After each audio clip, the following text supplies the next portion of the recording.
It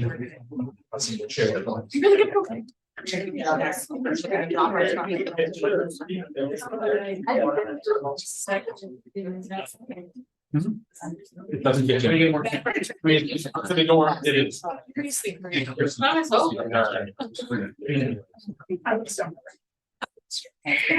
are you doing? Grumpy. Grumpy. Oh, good. I can't be. I know.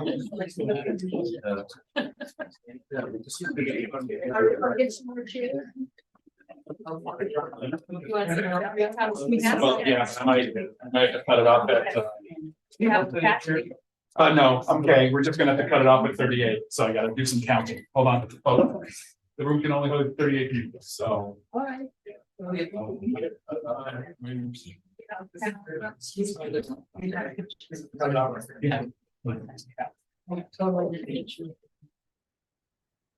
Yeah. Again, it's 1, 2, 3, 4, 5, 6. Oh, good.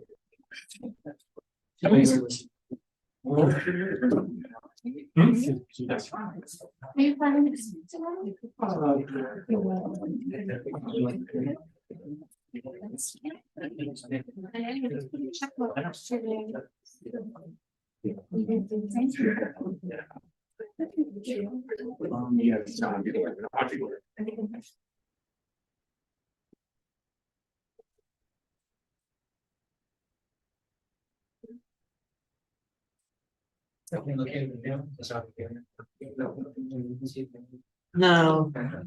Thanks.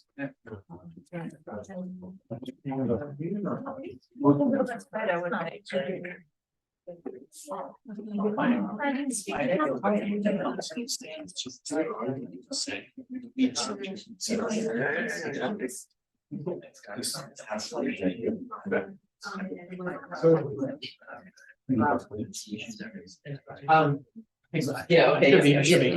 Okay. Yeah, or text me, you have your button. You're handing on. He's leaving at 7. So you have my cell phone number, not my.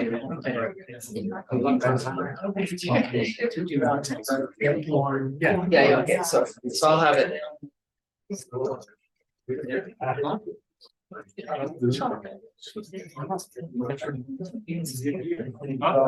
For public comment.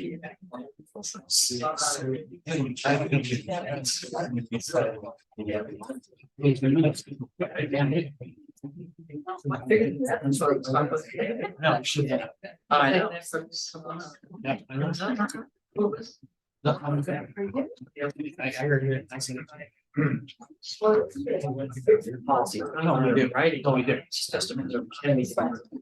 Right. Oh. No, and you, yeah, we got this over. I think we, it was just communication. It's not an issue. Like more like. Or that you. Just text me. Just to be reviewed, I guess so, right? You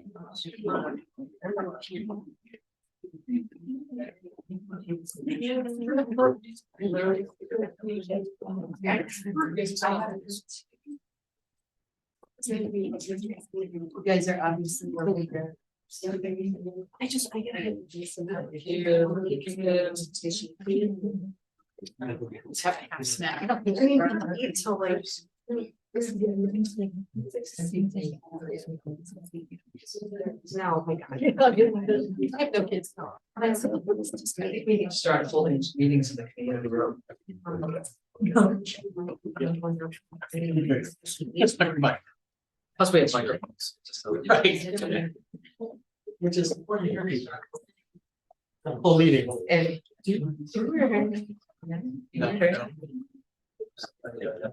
Thank you very much. An agenda?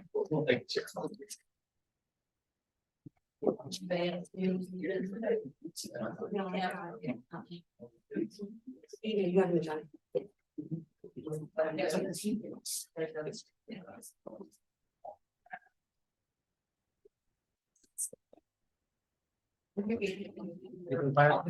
found my child, yes. Hopefully my other I was child. gonna say. We'll see. Thank you.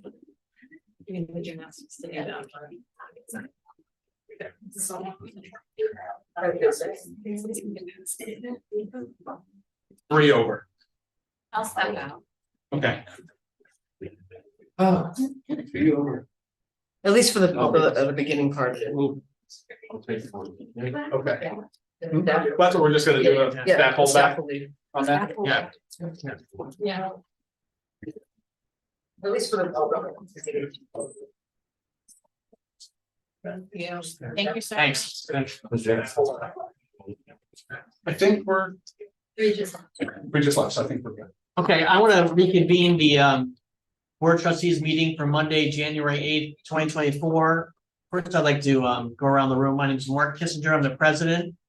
We have one member excused, Michelle Walsh. If you go around the room. I'm Charmaine Widgesinger. I'm co-vice president with Michelle Walsh. Sarah Patterson, I'm one of the trustees. Sherry Whiting, I'm the treasurer. Caroline Brancatella, trustee and secretary.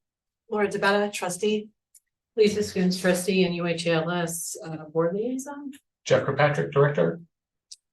Okay, thanks. The first order of business is public participation, and the way we do that, we're gonna do 30 minutes of public participation, 3 minutes each.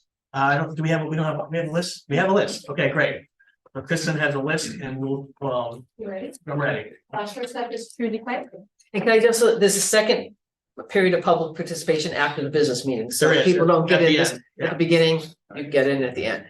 And sorry, just a reminder to everyone, because there was a question at the last meeting, if you want to be on camera, you should stand by Mark, but no one is required to be on camera.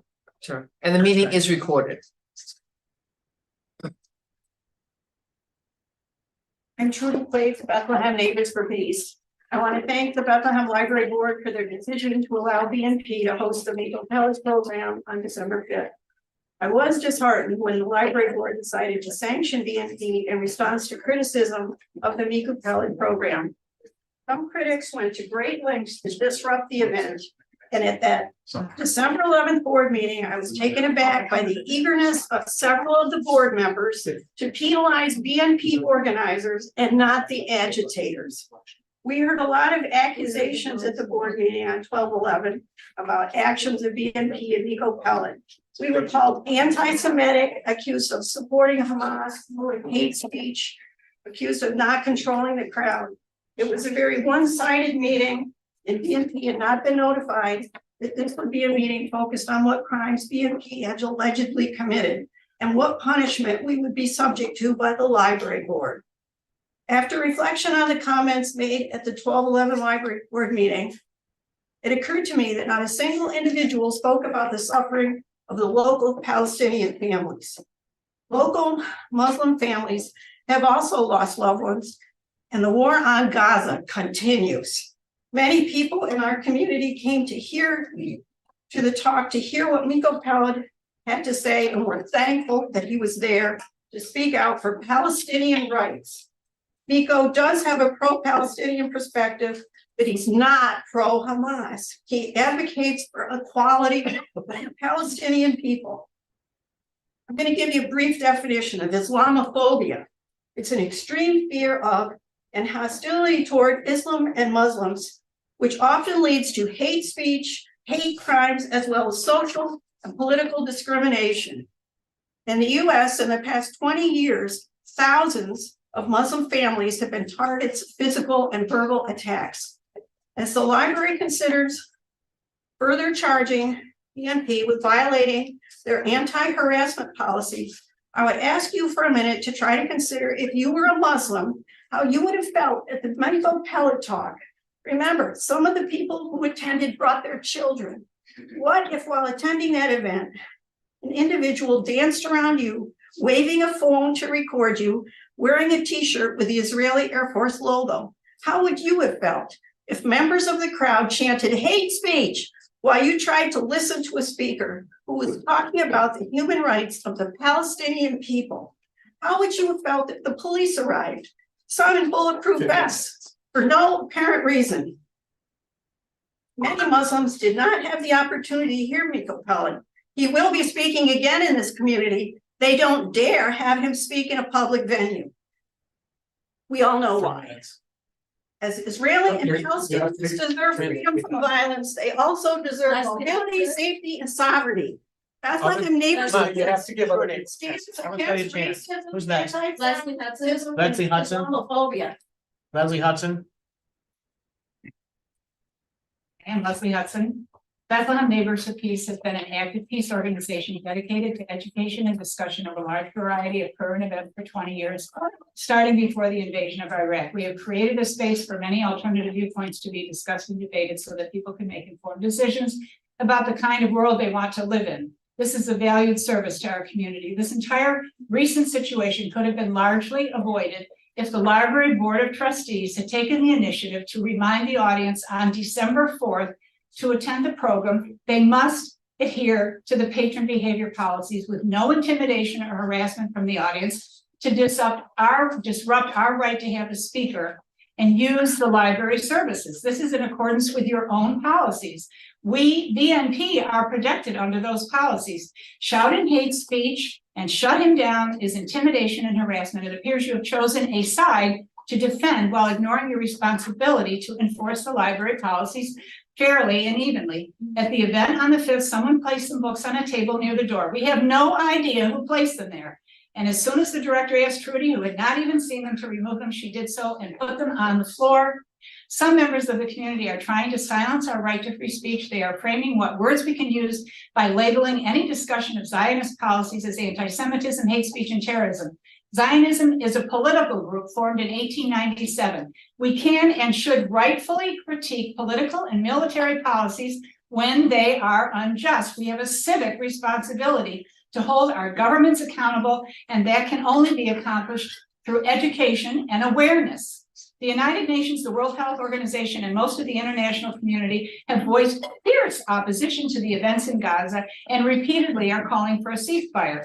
BNP has never supported the actions of Hamas. We do not support war in any form. We have been labeled terrorists on social media. We have been referred to as Bethlehem Neighbors for War in the local paper, which is again an attempt to take our rights away for free speech. Name calling diminishes the speaker. Miko Pellet is an internationally acclaimed speaker, has spoken in the Albany area at least 3 times since 2017, 2 of which were here in this library. Alice Walker wrote the foreword to his book, The General's Son. We have never faced such complete disregard of public decorum and patron behavior policy in any of the forums we have done the past 20 years. Our rights as patrons of this library have held for 20 years. Now they have been completely discarded in favor of the forceful opposition of a current event topic that this group does not want exposed.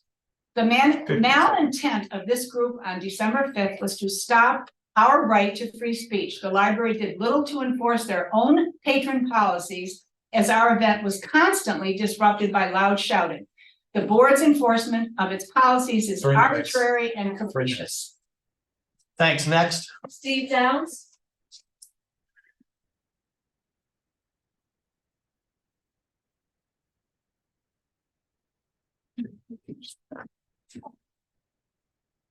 I'm Steve Downs. I'm an attorney representing Bethlehem Neighbors for Peace.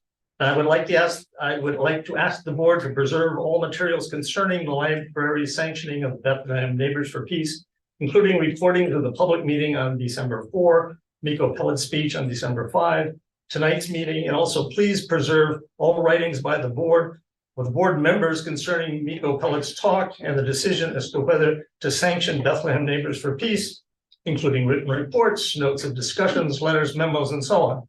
Please do not destroy anything. There can be consequences for that. As a public agency, before you can sanction Bethlehem Neighbors for Peace in a manner that significantly impacts their right to free speech and access to public library facilities, you must hold a due process hearing. A due process hearing need not be a formal proceeding, but it must contain a clear statement as to what rules BNP is claimed to have violated and provide an opportunity for BNP to be heard on that issue and respond to the evidence. And it must be before you impose the sanction.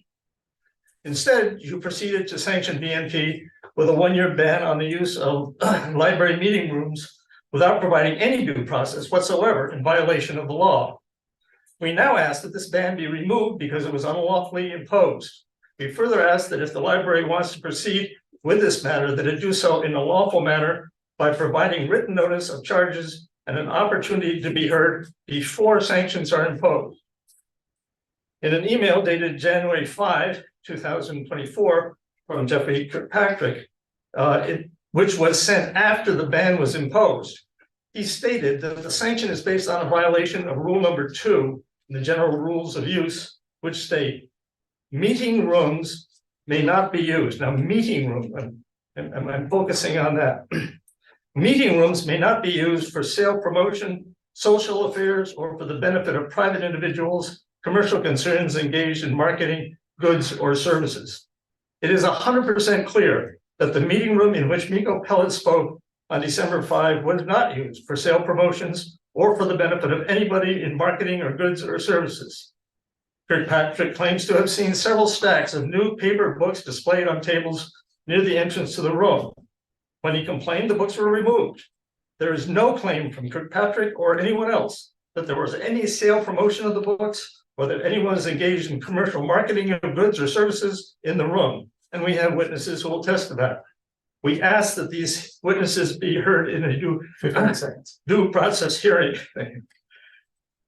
The significance issue here is whether Buckingham Public Library, under the pretense of trying to prevent hate speech, has failed to provide a neutral space for the discussion of public issues as required by law, and instead has. All set, you gotta let everybody else have a chance. I'm sorry, didn't I hear you? What'd you say? I said 3 minutes. all set, Who's 3 next? minutes. Timur Naki? What? Good evening. My name is Timur Naki. You'll recall that I attended the emergency meeting that was held the night before the Miko Tower. That opportunity, forum gave everyone an opportunity, both those that were for the event and against the event, the opportunity to come and speak and make their views and opinions known. The night of the event, after the board made the correct decision to allow the event to proceed and to protect the expression of different ideas, as controversial as they may be, the night of the event itself was filled with disturbances and screaming and shouting by members of the public who had been given an opportunity the night before to voice their concern and their opposition to the event. Instead of attending the event peacefully or choosing not to attend the event, they attended the event and they violated the patron conduct policy throughout the event. I was inside the room. I did not witness any selling of books, any commercial activity, or so forth. What I did witness is members of the public that were opposed to the event, time and time again, harassing Jeff and telling him to stop the event and pinpointing specific language and phrases that were being used by the speaker. That speaker, an Israeli American activist, has the right to express his opinion, as controversial as those opinions may be. Nothing that was said in the room was in violation of patron conduct policy. It was reflective of his views, his experiences, and his activism. As uncomfortable as that activity may make certain members of the public, it does not allow the library to preclude that speech or punish the sponsors of the event. More specifically, it appears to me, after reviewing your patron conduct policy, that the decision to punish punitively, take action against BNP is arbitrary and capricious. If the individuals in charge of the event, namely Jeff and the leadership of the board, had been in attendance that night and thrown out the individuals that were disturbing the event, that would be an equal application of the policy. But nothing happened with respect to the attendees that were there that night that kept disturbing the event. I'm here to plead with the board to reverse the decision that they made. And in support of my viewpoint, I have a joint statement that has been co-signed by 5 mosques of the Capital District in support of the Bethlehem Neighbors for Peace. The concern that I have is not only the effect and the impact that this will have on BNP, but ultimately the impact that this has on the expression of controversial ideas and thoughts in the future. The library, as you mentioned in your discussion following the public comment period during the emergency meeting, should be a place of safety with respect to the expression of ideas and thoughts and perspectives that differ from the norm. And so I plead with you to reconsider your decision. I brought copies of the letter that I have in support of BNP with me, and I look forward to hearing your perspective. Thank you. Thanks. Next. Ahmad Abu Ahmed? Good evening, everybody. My name is Ahmed Abu Hakma, and I attended the event with Miko Pellet. And I just want to congratulate, I want to thank the library for hosting that event and not buckling under the public pressure to fold under that event. I understand that there was some alleged controversy about some books being posted that, as we know, Bethlehem Neighbors for Peace had nothing to do with, and those books were removed. I just want to say those books were not theirs, as we know. And if people really believe there's theirs, I'm sure there are cameras. You can look them up, do an investigation, and see who put them there. Very simple. Very simple. And if we're talking about banning books, I think we understand that this is really a cover for something else. We want to censor certain groups and we want to censor certain narratives from being put out there as an assault against free speech, justice, and fair criticism. So my question is, when a man comes to this library, Nico Pello, who knows Zionism better than anybody here, his grandfather signed the Israeli Declaration of Independence, and his father was a mastermind for their wars, and he knows what it's meant for the Palestinian people like myself. My village is being destroyed, my family losing most of its land, me not being able to go back, my father not being able to go back. He knows what that means for my people, and he has a just criticism for it. What do we have to hide? What do we have to hide? I'll tell you what it is. It's bullying and censorship. And if we want to get rid of books, I think we should make sure Mein Kampf is not on the bookshelves in this library. We shouldn't be able to get it on the interlibrary loan. So what is being hidden? We know that the Israeli occupying forces are telling the media, if you want to come into Gaza with us, you have to submit every video to us for approval before you publish it. Why? What happened to free press? You know what it is? They want to hide genocide. They want to hide starvation. They want to hide famine. They want to hide every crime that they are doing.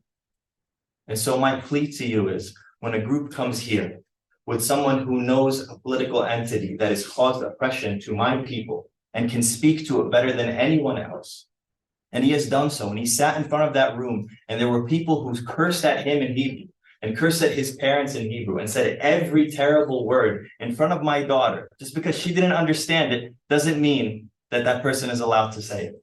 That those people should be banned, not somebody who can speak to the oppression of the Palestinian people and wants just peace for Jews, Palestinians, Christians, Muslims, and everyone alike. Thank you.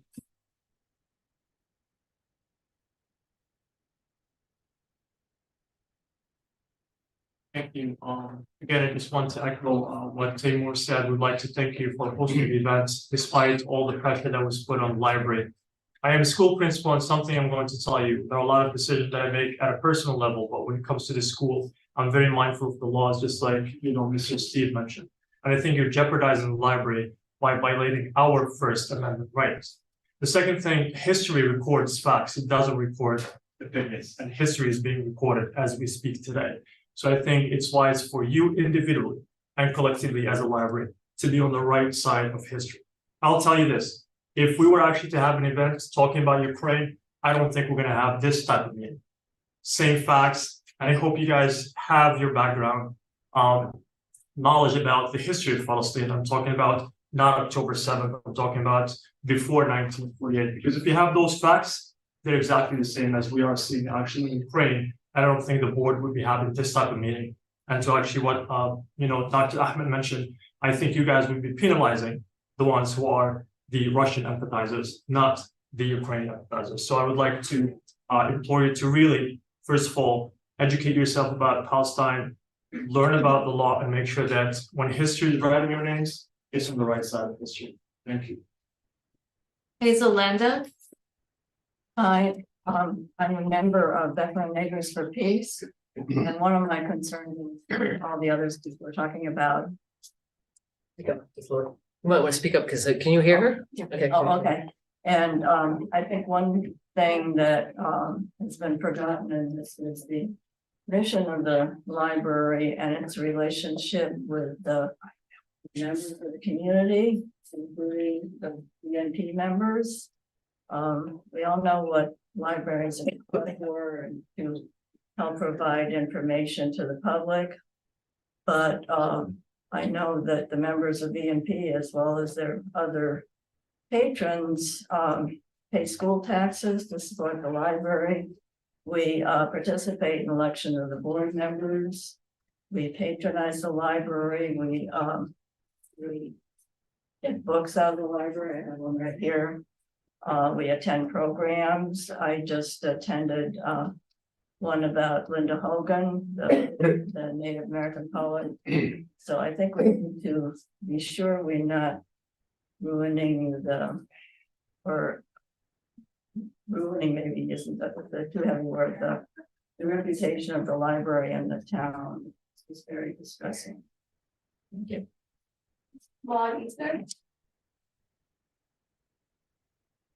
Hi, I am a Delmar resident, and I really appreciate the library's provision of wonderful resources to the community, including offering space for community groups.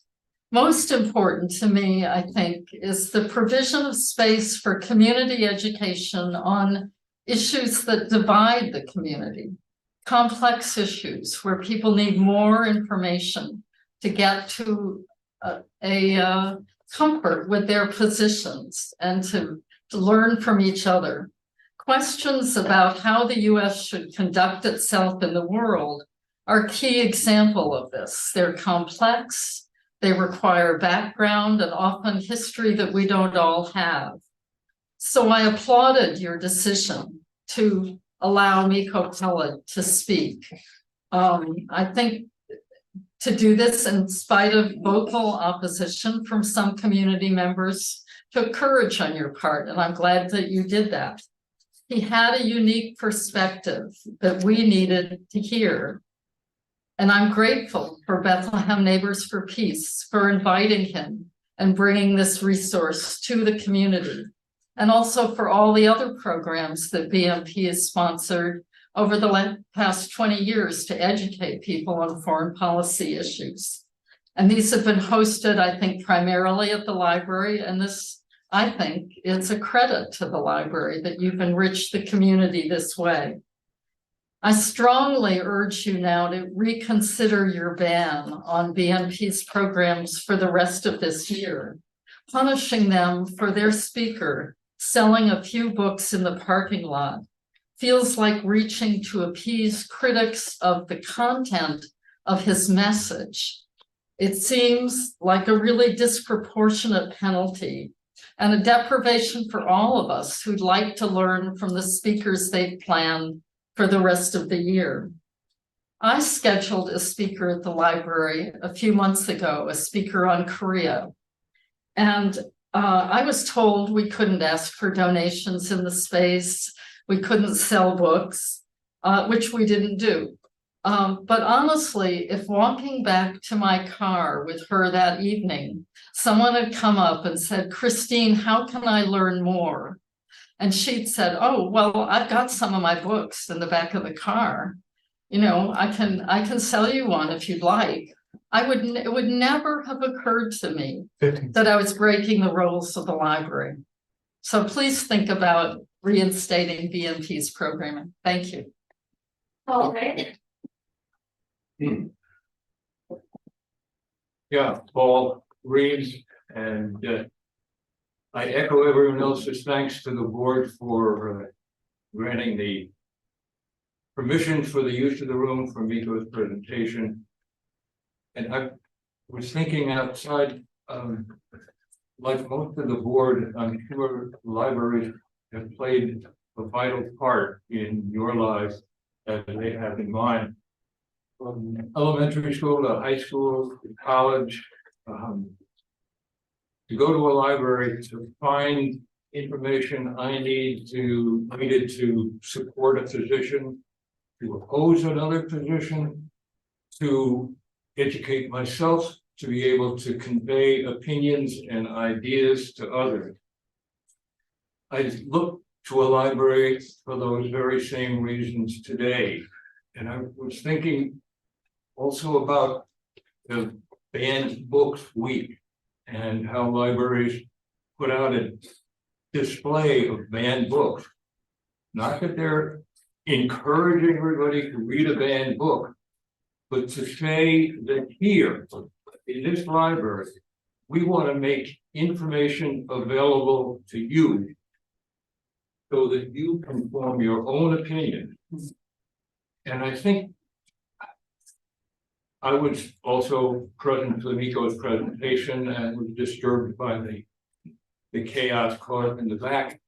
And I wonder if you did, I have no knowledge, or if you did what the response was, but if you had considered the possibility of approaching the people who were causing the chaos after it was over and saying, you know, you all have very definitely a different opinion. Why don't you put together a group or presentation or a panel, ask us for permission to use the room and come and present your opinion.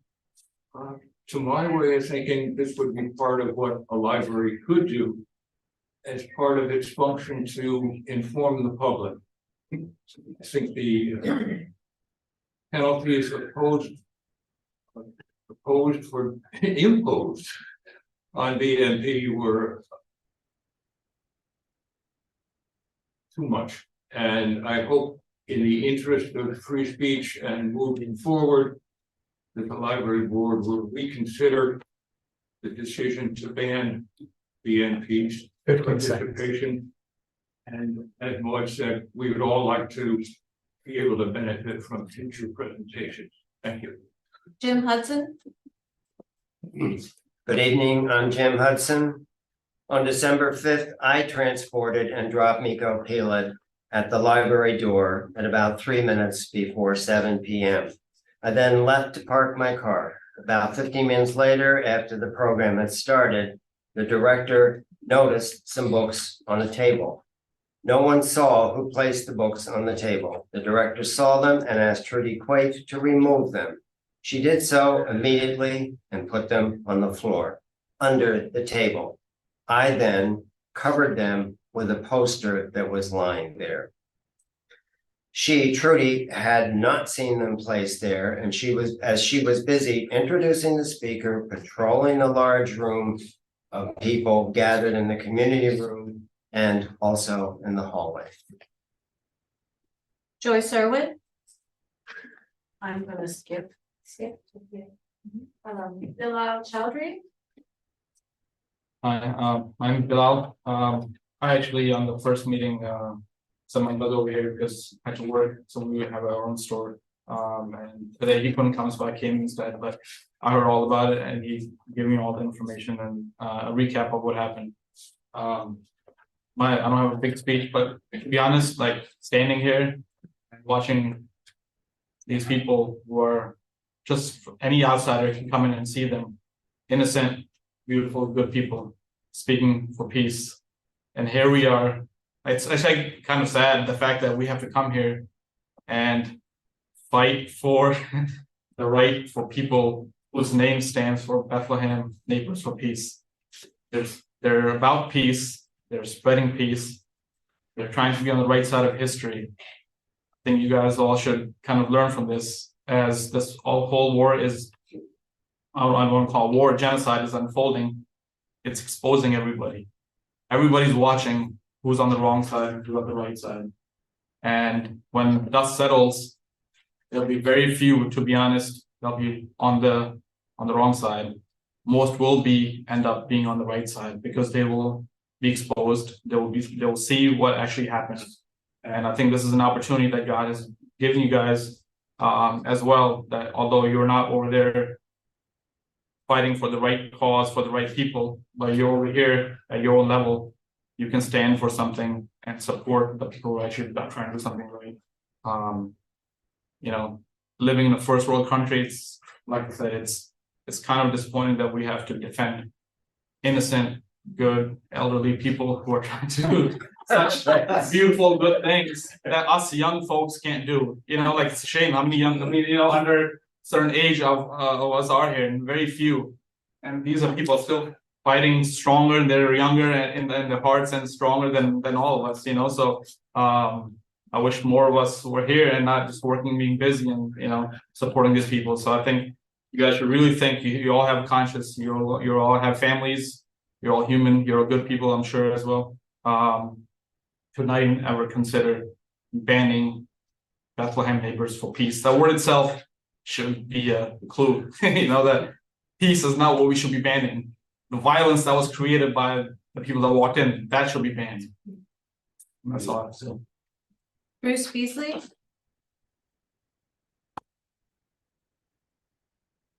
Yeah, I'm a longtime resident here, a longtime patron of the library, love the place, really respect what you guys do. But, and I think that what I'd like to say has been said more eloquently, but we need to have, as citizens, we need information. And in these divisive issues, we need to hear multiple sides because you're never going to get unbiased information.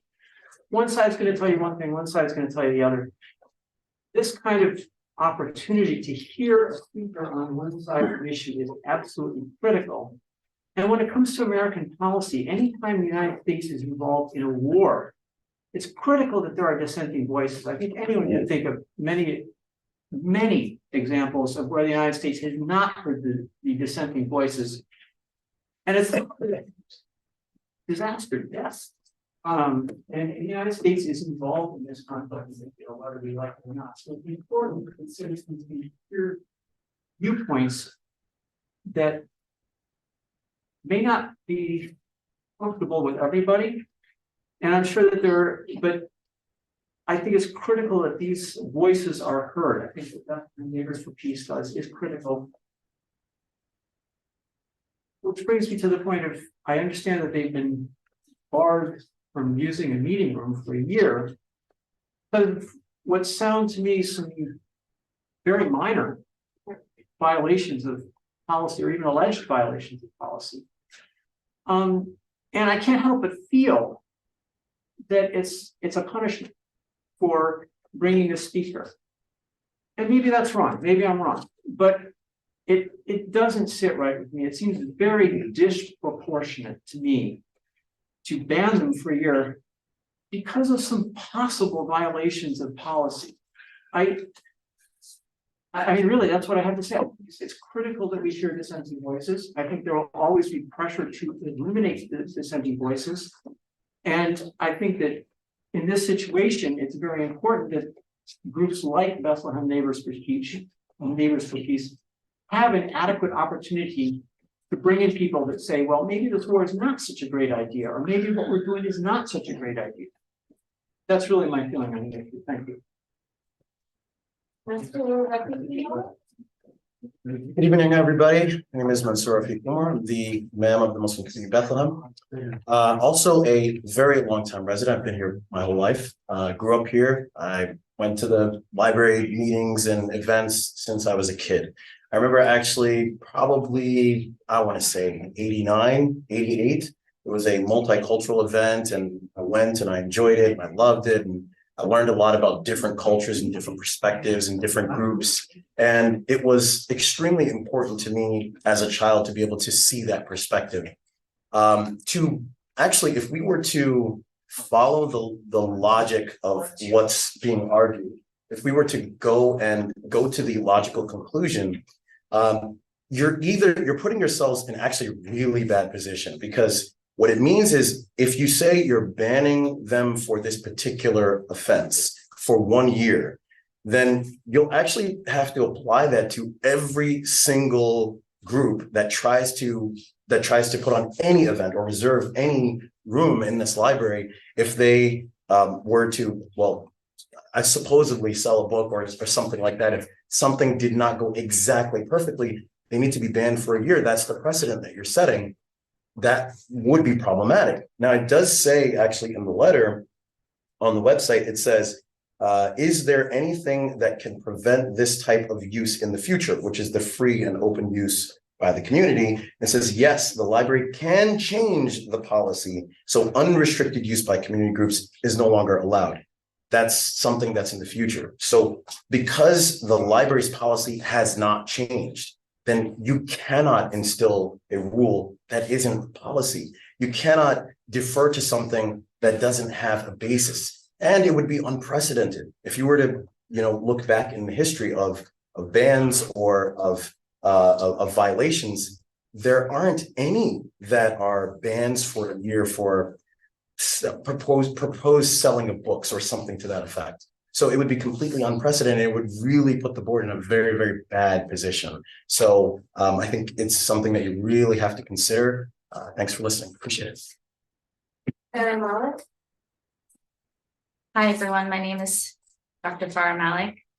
I'd like to extend our sincere gratitude to the board members of the Bethlehem Public Library for permitting Miko Peled to address the Bethlehem Library on December 5th through the Bethlehem Neighbors of Peace. Recognizing the challenges posed by the preceding public forum, we commend your commitment to upholding the fundamental principles of the First Amendment, ensuring the right to free speech.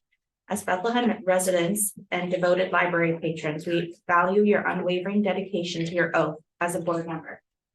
In the light of the recent spotlight news coverage on Miko Peled's talk at the BPL, Mr. Heim characterized the audience as Hamas and terror supporters in our local newspaper. We must express profound discomfort and disdain for this false perception and the narrative it fosters. A room predominantly composed of Muslims does not unjustly equate to a gathering of terrorists. This narrative poses significant harm to the Muslim community, particularly amidst the ongoing genocide in Palestine. We wish to reiterate a sentiment we expressed during the public forum. Our community is also so badly suffering. Further, we encourage everyone to truly explore the depths of their humanity and the history of the Palestinian people. Moreover, Mr. Heim and a handful of others displayed considerable disruption during Miko's talk. Another attendee displayed disruptive behavior and was further allowed to stay, exacerbating the disruptions. Regrettably, hate speech did ensue at the end of the talk, and that was when Mr. Heim directed offensive curse words in Hebrew towards Miko Peled. We're here today driven by the profound sorrow many community members experienced during the public forum, the subsequent anger provoked by the Spotlight News article, and the punitive actions that the library board is holding against the Bethlehem Neighbors for Peace. Departing from the public forum that evening, many of us found ourselves terrified walking to our cars. And for the first time ever in Bethlehem for me, really, that was terrifying. Reprimanding a group like BNP's several years of public service to the town of Bethlehem would be a hurtful gesture to the community of Bethlehem. It would reinforce the disheartening notion that pro-Palestinian voices are in fact disregarded. It would imply an acceptance of continued violence against innocent Palestinian civilians and the unjust labeling of Muslims as terrorist supporters in local news articles. We ask you to showcase once more the significance of free speech, ensuring that the diverse voices within your community do not experience marginalization. We also ask you to reflect upon the occurrences during the evening of Peled's talk and to sincerely contemplate the origin and any source of hate speech conveyed that evening. We implore you not to censure the Bethlehem Neighbors for Peace. Such an action would equate to stifling a collective endeavor for peace and aligning with those on the just side of history. Kristen, how many, so now, 1 second, how many more? Two more. I greet you with the Islamic greeting of peace. My name is Sheikh Ubaid. I'm a urologist here. When I found out about this, I do not have any written notes. Your first decision of allowing the event. I'm not able to thank you because that was what you are supposed to do. Libraries are temples of knowledge and freedom.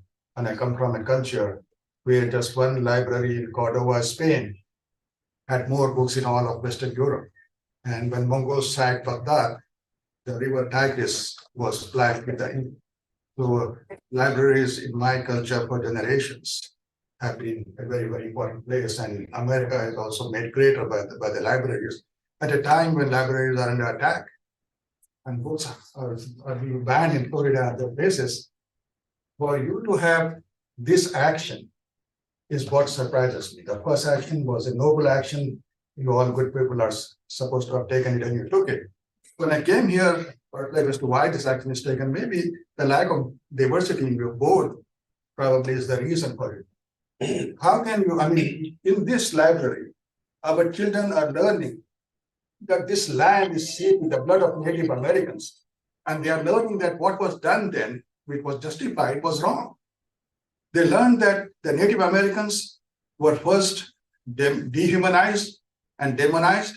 And when they took a natural action of protecting the land and use violence because the settlers were violent from Europe. They were demonized and then they were eradicated. And but now we say that their actions were human and natural action. I am an expert of brain and I know how our mind and brain works. This library, we teach that our ancestors here brought the slaves from Africa. That was a very ignoble and cruel thing to do. So when we can, and I being part of an anti-war movement, my good friend, Mr. And I have been part of the anti-war movement for decades. I was never attacked when I criticized American wars. But my colleagues and I have always been attacked when we speak out against the apartheid of Israel. I come from India where Gandhi was against the creation of Israel because he called it colonialism. Jews and Muslims lived in peace for centuries and millennia. We did not kill Jews like white Europeans did. And so when we speak out for Palestinians, how can they be called as terrorists? And I'm so sorry that people felt unsafe. You should follow the principles of Martin Luther King as well as Malcolm X. Never again be afraid, speak out. And I'm asking the Bethlehem Neighbors for Peace that you have Mr. Downs, you have Mr. Naki, you had other lawyers. Make sure that your violation of free speech is not, and you can also sue the members individually because they are Thank you. Thank you very much. Thank you. I actually came here tonight interested in a totally different topic and had not expected this, but I can't resist the opportunity to throw in a few words. I've spoken to you before, and I know you know that I advocate for freedom of speech, and I think it's a tough thing to do. December 5th, when Miko Pellet spoke, was a tough night. I think you successfully pretty much got through it. It's a difficult night. I wish I could say the same about what happened a week or so later on December 11th, which I thought was kind of a step backwards from what had happened. I had a very pleasant discussion after the December 11th meeting outside with the young lady who had been wearing the IDF T-shirt at the sweatshirt at the Miko Pellet event, and we had a very pleasant conversation. And I didn't have a chance to tell her, but I admired her courage in doing that, something I don't think I would have had the courage to do, to go to that event wearing an IDF sweatshirt. It was a very provocative action that she took. But her freedom of speech was not interfered with. At the December 11th meeting, no action was taken against her for what she did. And yet there was a motion taken to ban Miko Pellet from any future meetings at the Bethlehem Public Library. Fortunately, it did not succeed. It failed by a 3-3 tie vote. And part of my astonishment was that how could that vote have even been taken? The Bethlehem Neighbors for Peace, as I understand, were banned for a year for selling books on the library grounds, and I do understand that that is prohibited by the solicitation policy, that books cannot be sold on library grounds, not just in library meeting rooms. And so there was grounds to take action against the neighbors for doing that. I thought 1 year was rather harsh, but there was certainly reason to do that. But at the board meeting itself, there was a further ban against the neighbors, seemingly unrelated to the selling of books. And the only thing I could find about why that ban took place is it's in the draft minutes of the meeting, and it said it was because the Neighbors for Peace had prior knowledge that people would be made uncomfortable. That's a damn poor reason to take action. Thank you.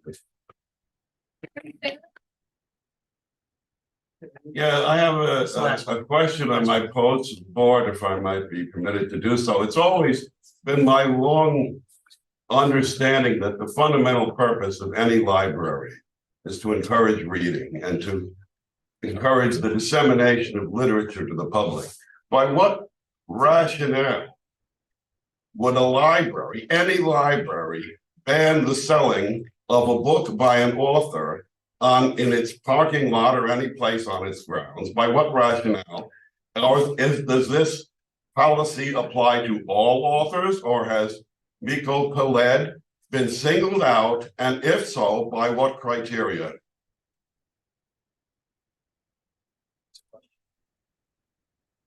Anybody want to answer? I'd like to know the rationale. They might not want to go on record. Any other public comment? Okay, thanks, everyone. I would like to speak a few words. Okay. Yeah, 3 minutes. I will take less than a minute. Okay. Good evening, ladies and gentlemen. In a galaxy of stalwarts, can I say, Jeffrey can attest that me and him were all the time working at that time. They were provocative people who had provocative. I do understand a little bit of Hebrew also. Putting on that sweatshirt, I never did I complain to you. We did not complain about the books. The books were there, and I saw the person. I don't know who complained to you. I saw somebody stealing the book, and at that time I saw the lady taking that away. And then the complaints come about the books being sold. There was not even a single book sold on this table. I was right there. You have seen me. I'm sure I was moving around at that time. Not a single book was sold, but the books were sold outside on the library premises. I would not say that. But given that side, why should we not have a person who is speaking something that may not be good for some, but maybe the basic facts about, because I come myself from a place where this kind of genocide is taking place, has taken place. I've seen myself, I am myself a victim of this genocide. Believe me, my family has suffered, not in Palestine, but in a totally different context. I'm not going to bring that up here. But if it's being discussed, it's just giving us knowledge that what's being done at the ground level, even in 21st century. When things can be everything on the multimedia, and what Brother Ahmed said was about that Israeli IDF is telling every journalist that if you have a video or anything, you have to first show it to us and then we'll release it. I can say, for God's sake, we have to be on the right side of the history. As Brother Bilal said, that history will note us that the meeting that was held here was held for a reason, that we were all supporting the truth. The truth is that the books were sold outside. Yes, I will not say no. There was not a single book sold here. And whatever he was speaking the facts, because he knows facts better than you and me. He belongs to the same idea. He's fed from the same taxpayers' money that was paying his father's salary. That's the blood that is in him. That's the blood that he has. And you are complaining about his blood. That's so ridiculous. I did not, Jeff, did I say? I have just one question. Did I even single time complain to you that lady who was wearing that green sweatshirt that is bothering me? I did not. It should have. Has any action been taken by the library against that lady? No. Thank you.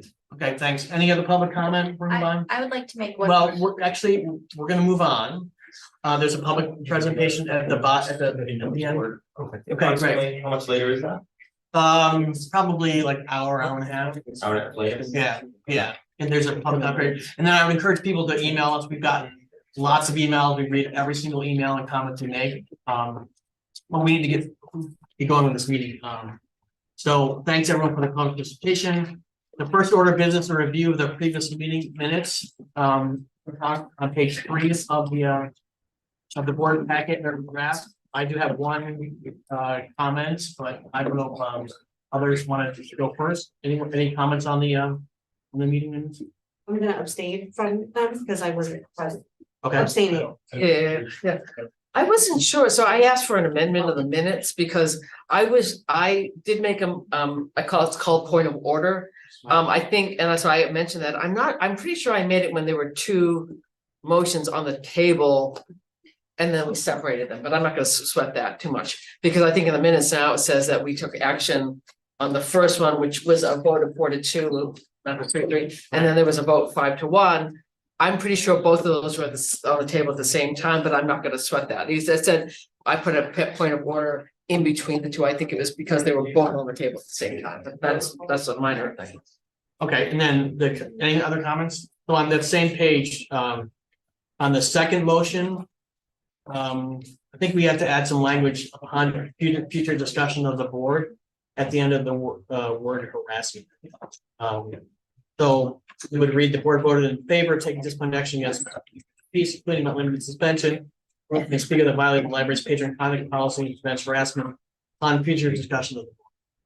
You can add that clause in that. Is there any other questions on the minutes? If you want to take a few seconds. I have a question. You're saying that you are sanctioning them again a second time? No, excuse me, we are in the not in the public part of this meeting, we're in the You asked board if there's meeting. any question. I have a No, question. I asked the board if there's any questions. You're not a member of the board. You had your chance to do public comment. So we're just cleaning up the minutes of the prior meeting, which is available on video as well. So if you'd like to look at it on video, go right ahead. But this is not a public comment period. Can you not even inform me? This is not a public comment period. So any other questions of the board of trustees on the minutes before us? Okay, I'll take a motion To accept the minutes. to approve it. So moved. Okay, for all those in favor, please raise your hand. Noting one abstention. You can't say. Okay, I'm sorry. In other worlds, you Yeah, saying when okay. you're not present, but okay, so. So do you want to abstain or go for No, you're saying I can't abstain. Correct. So I will vote for it. it? Okay, so the motion passes unanimously. The next item on the agenda is request for reconsider of action by the library director. So this is, we've talked a lot about this, we've heard a lot about this actually, so I'll just throw this out for the board members to state their positions on the reconsideration of the steps action. So are you asking for a motion to open the discussion or just gonna? Well, no, you don't need a motion to open discussion. Okay. Because you don't do that for every agenda item. Okay. So what I'm saying is, we're at the next item on the agenda is a request for reconsideration of action by the library director. So we've been requested to reconsider the action of the library director as a board. And I'm asking for the board's comments on that and any future motions on that request for reconsideration. So to be clear, Mark, you're asking for any discussion on reconsideration That's correct. of the board, of the library director's action to suspend the Bethlehem Neighbors for Peace That's correct. from meeting rooms for violations of policies for selling books on library premises. That's correct. That's exactly what I'm doing. And can I just, because I'm on the policy committee, I'm pretty sure that that's stated in the current version of the meeting room policy. And there's also a sales and solicitation policy, which mentions the entire library property, I think. That's true. Okay, so I just want to clear that for the board. And the meeting room policy is currently under revision, but we're dealing with the current version in this discussion. So I just have a couple of questions for clarification.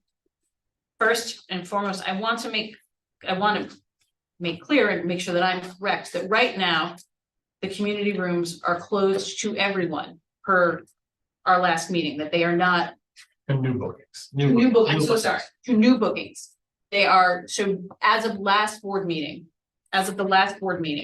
no one has been allowed to book a community room. That is while that is explicit to the Bethlehem Neighbors for Peace under that action, currently no one can book a community room. Okay.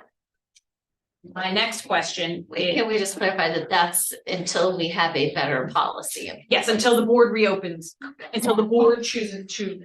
No, it's 3 months. It's 3 months. No, it says till March 13th. Yeah, so there is a time frame to it. Okay. Yeah. My next question is, March 12th, yeah. I want to address the library policy against selling books. Am I correct that that is a standard library policy not just at the Bethlehem Public Library, but at libraries across New York State and across the country. Not all of them, but many libraries in New York State have that. It's a sort of part of nonprofit corporation law. It's about the inurement of a benefit to an individual and using the resources of a government agency to inure a benefit to an individual person, a financial benefit to an individual person. So that has been an aspect of our policy for more than a decade, and that's only because I stopped looking up previous iterations of the policy. And my belief is that's been in our policy literally since there was a policy. And is in no way specific to Bethlehem, is a common library policy. Okay. My next question is, I'll stop asking questions for a moment. My next question is that I think that tonight we heard a lot of comments that the library was reacting to public support or lack of support for a program that took place. Am I correct? And I think I'm asking fellow board members, we receive comments to the library in a number of ways. People speak publicly. We also receive all sorts of written materials, either through our mailbox or through email. And I believe that all of the trustees read all of those comments. Okay. Am I correct? We have received many, if not, I think a majority of comments in favor of allowing the speech that took place on, was it December 4th? Am I correct that there has been overwhelming public support for that, and that a characterization that the public support swayed one way or the other is misleading in some way? I ask for discussion of the board on that. Is there? Yeah, I would definitely say we've gotten comments on both sides, a lot of comments, like hundreds of comments on this, and I think we've all taken the time to read them. There's been a lot of comments very supportive of the program, of Mr. Pellet, of the policies, whatever, of the program, I would say. And there's been some comments, on the other side as well. Would you say that there is one side of this that has been overwhelming the other? I'd say the majority of them were supportive. Yeah, I would say majority, not overwhelming. Not overwhelming. No. Yeah. I'm gonna parse words, majority, but not, Okay. support. And really what I'm getting at here is that I want to just clarify a misapprehension that the library does not have support for this program, or that it is capitulating in any way to public support against the program. That has not been the case. While the optics of a public meeting are one thing, I think the board would like to put on record that there has been significant support for the meeting that took place on December 5th. Thank you for answering, Jeff, for answering my questions about Can I library policy. also chime in on the answer? And you might have to show the policy just in case. I do believe that sales and it doesn't talk about selling. It may have mentioned selling merchandise. The word book may appear there. But I think the critical component of that policy, and perhaps also meeting rooms, again, wherever it is, a clause that talks about material benefit to individuals or organizations. So it's like, whether it's donations or selling, and maybe there's a list of items and maybe not, we cannot use the premises. And I know sales and solicitation at least talks about a broader property, not just rooms, about material benefit. So we can talk about selling books, and I believe the wording is, have you found it? Non-commercial. Oh, well, that's okay. It talks about, Products and services may not be offered. material benefits to groups or something like that. There's that. Is that sales and solicitation? Sales. But I know there's also somewhere, and it could be meeting rooms. It talks about, I'm not allowing material benefit to individuals or organizations. So that's kind of, okay. So I'm adding to a clarification. well, I'll throw it out there. That, and again, I'm the newest board member. This has definitely been baptism by fire.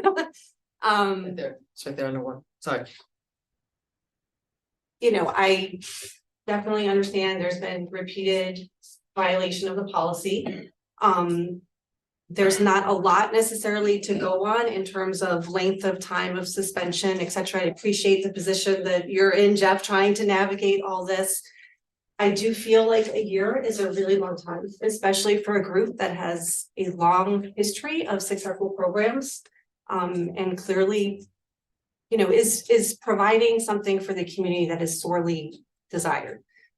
So I would like us to reconsider and potentially reduce the suspension. Can you explain to us why you chose that? Sure, so I knew that was gonna come out, so I'm looking for it right here. So in the public meeting policy, the only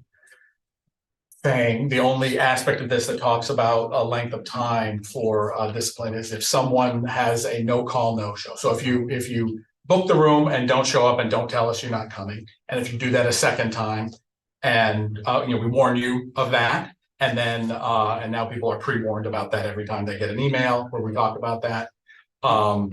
Then if you do that 2 or more times, we suspend your privileges to book the room for a year. And when I was looking at policy violations, as far as you know, sort of the severity of the violation is actually a relatively unexciting provision of the policy. That was where I was putting an equivalence. It seemed about the same level of violation of policy, the solicitation, the 3 times that this group had been talked to about that particular provision of the policy, in addition to affirmatively stating that the policy, the public meeting policy, was read and understood, in addition to me specifically emailing that provision of the policy just to say, make sure you're aware that these policies will be in place before the December 5th meeting.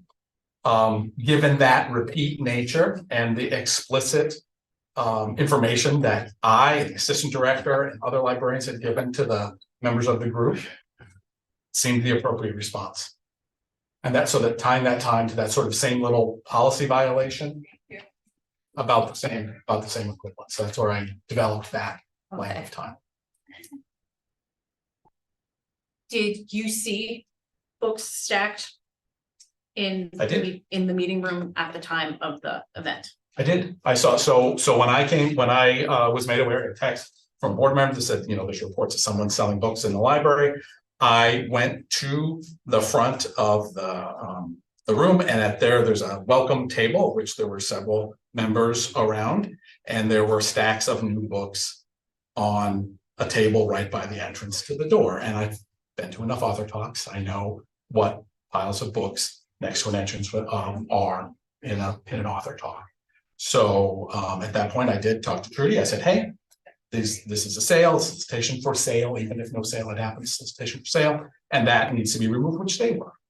And the same can be said of the 2 other times back in 2019 when that had happened. And again, repeat reminders of this. And I understand many people don't think that it should be that books are for sale in a library. But again, it's about an inurement of a benefit to an individual person, which absolutely a sale is. So given that repeat nature of that, that was the imposition of policy. Have you had to repeatedly warn other groups about this provision? Repeatedly, no. This is usually something that I warn a group about once. We have a conversation. We were talking about when I warn groups, I said, hey, you know, sales aren't allowed in the library. It frequently comes up more in the in artwork, or you know, where I say, hey, you can't say that this item's for sale. That has to come off your announcement. So it's more often than that, but it tends to be something that I talk to people about once they understand that this is a thing, and that I don't have repeat violations. So we are in a new area because, again, mostly when I talk to people about this, it's a one and done thing and it's put to bed. So it's just the repeat nature of this that brought it to this level. I know for me personally, I appreciate you saying this is the first time we've really, and the board understands the first time we really are seeing an appeal of something of this nature. We have had an appeal this summer of a program that was proposed by the library. And now we're having an appeal of a violation of policy of this type, so I understand we're in new ground. I don't know if people are saying things were sold in or out of the room, but from all the emails and even statements in this room, we understand conflicting information of something happened in the parking. Okay, so, and there were a repeat violation. So this is how I handle appeals. This is how I handle the one in the summer. And I did this for universities, and this is the standard I use. So we are, to be clear, we are considering an appeal of the decision of a director, not of a vote taken at a meeting of the board, just to clarify that. Something came to the director's attention. In his authority, he took action, the appeal is before the board. That is what the board is considering now. In the last appeal, I have a three-pronged approach. And the approach was, did the director act in the breadth of his authority? Did the director follow a policy? And then third is, is there new evidence that I should consider, or the board should consider, that would sway us to change the decision of the director? I believe the director acted in his authority. I believe he followed policy, and I haven't really heard new evidence. So as opposed to changing a standard I held another group to in a previous appeal, I'm applying the same standard here. In terms of changing the length of it, I think that's the director's responsibility. So I would trust his discretion. And as a board member, we can take a vote here, or I would recommend taking it back to the director. Not that he necessarily wants it, to say in the, as you, everything you've heard, in the breadth of your discretion, please consider the length of the suspension. And that would be my position that I present to the board. Other board members want to comment on this? I mean, I'm supportive of asking Jeff to revisit the length of the suspension as well. For the same reasons that Tremaine or have expressed. Okay. Anyone want to bring forward a motion? So just to be clear, what do we make it like? So making motion to direct. I'm just saying, if anyone wants to bring forward a motion, I want to make sure we're doing. You're comfortable to bring of any type. Okay. You're eligible to do that at this point, so we can do no motion and move on to the next action. Without you mean the director's determination stands as is. Okay, that's good clarification. Right, we can do a motion that affirms the director in his decision. Or we can do a motion that asks him to, that affirms it and asks him to reconsider. I mean, there's all sorts of different variations. Okay, thank you. I'm just saying. Yeah, it's good clarification. Yeah, now's the time to do the motion. Got it, thank you. So if people want to do a motion. I will do a motion. Okay. And that motion is? I will do a motion to, now, of course, I'm not gonna get it totally right, to, uphold the decision, but ask the director to reconsider the length of time of the suspension. Is that specific? I got you. Yeah. Okay. And just for a point of clarification for policy, that motion has to be seconded by a member of the board before it's voted on.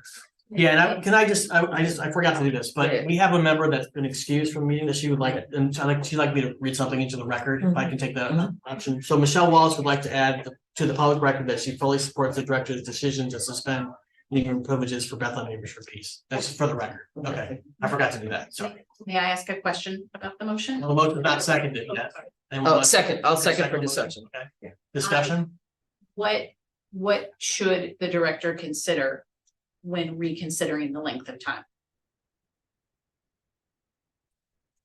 I think the director should consider the precedent that this potentially could set for all future such violations.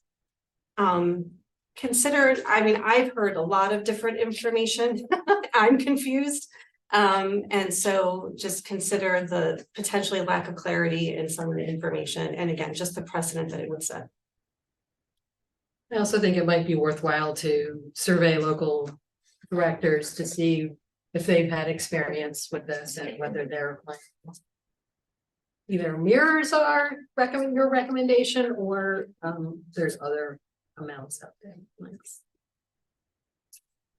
So I just want to clarify, so we're directing the director, or we're instructing the director through this motion to consider the length of time. We're not telling him what that length of time is or to change his opinion. Is that correct? Correct.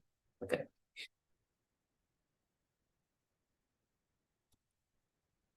Okay, any further discussion on the motion?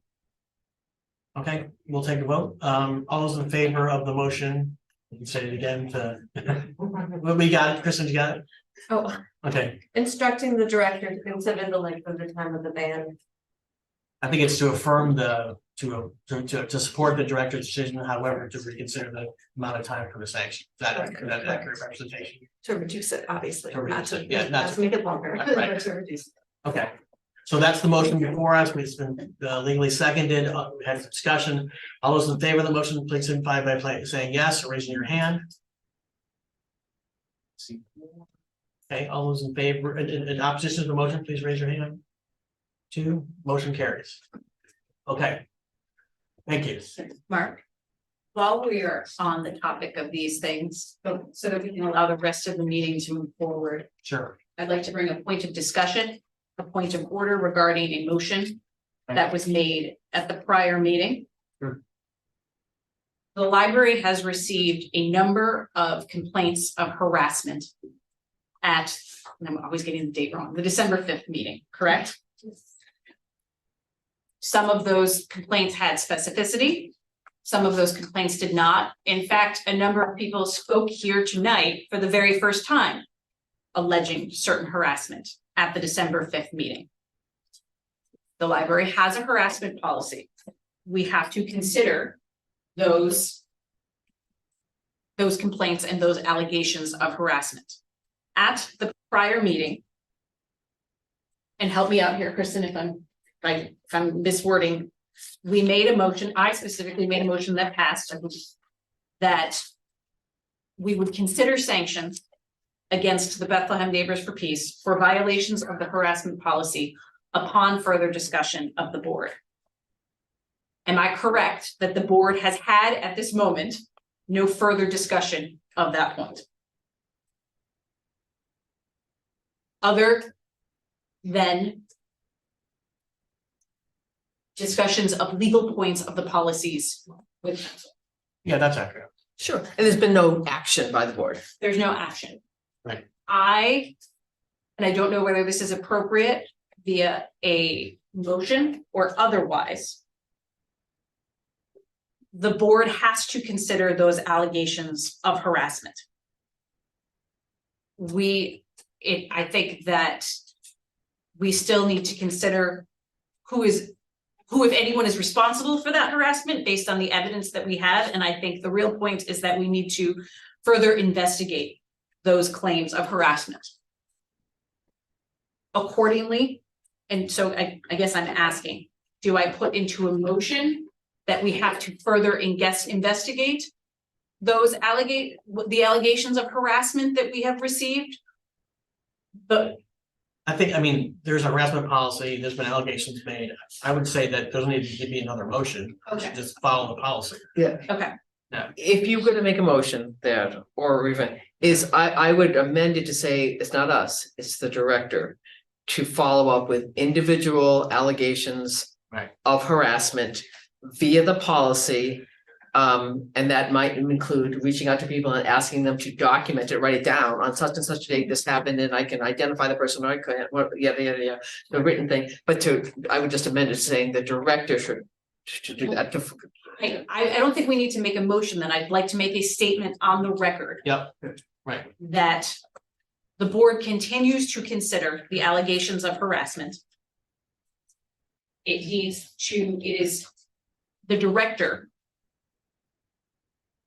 needs to continue to investigate those allegations, including any allegations that were made this evening.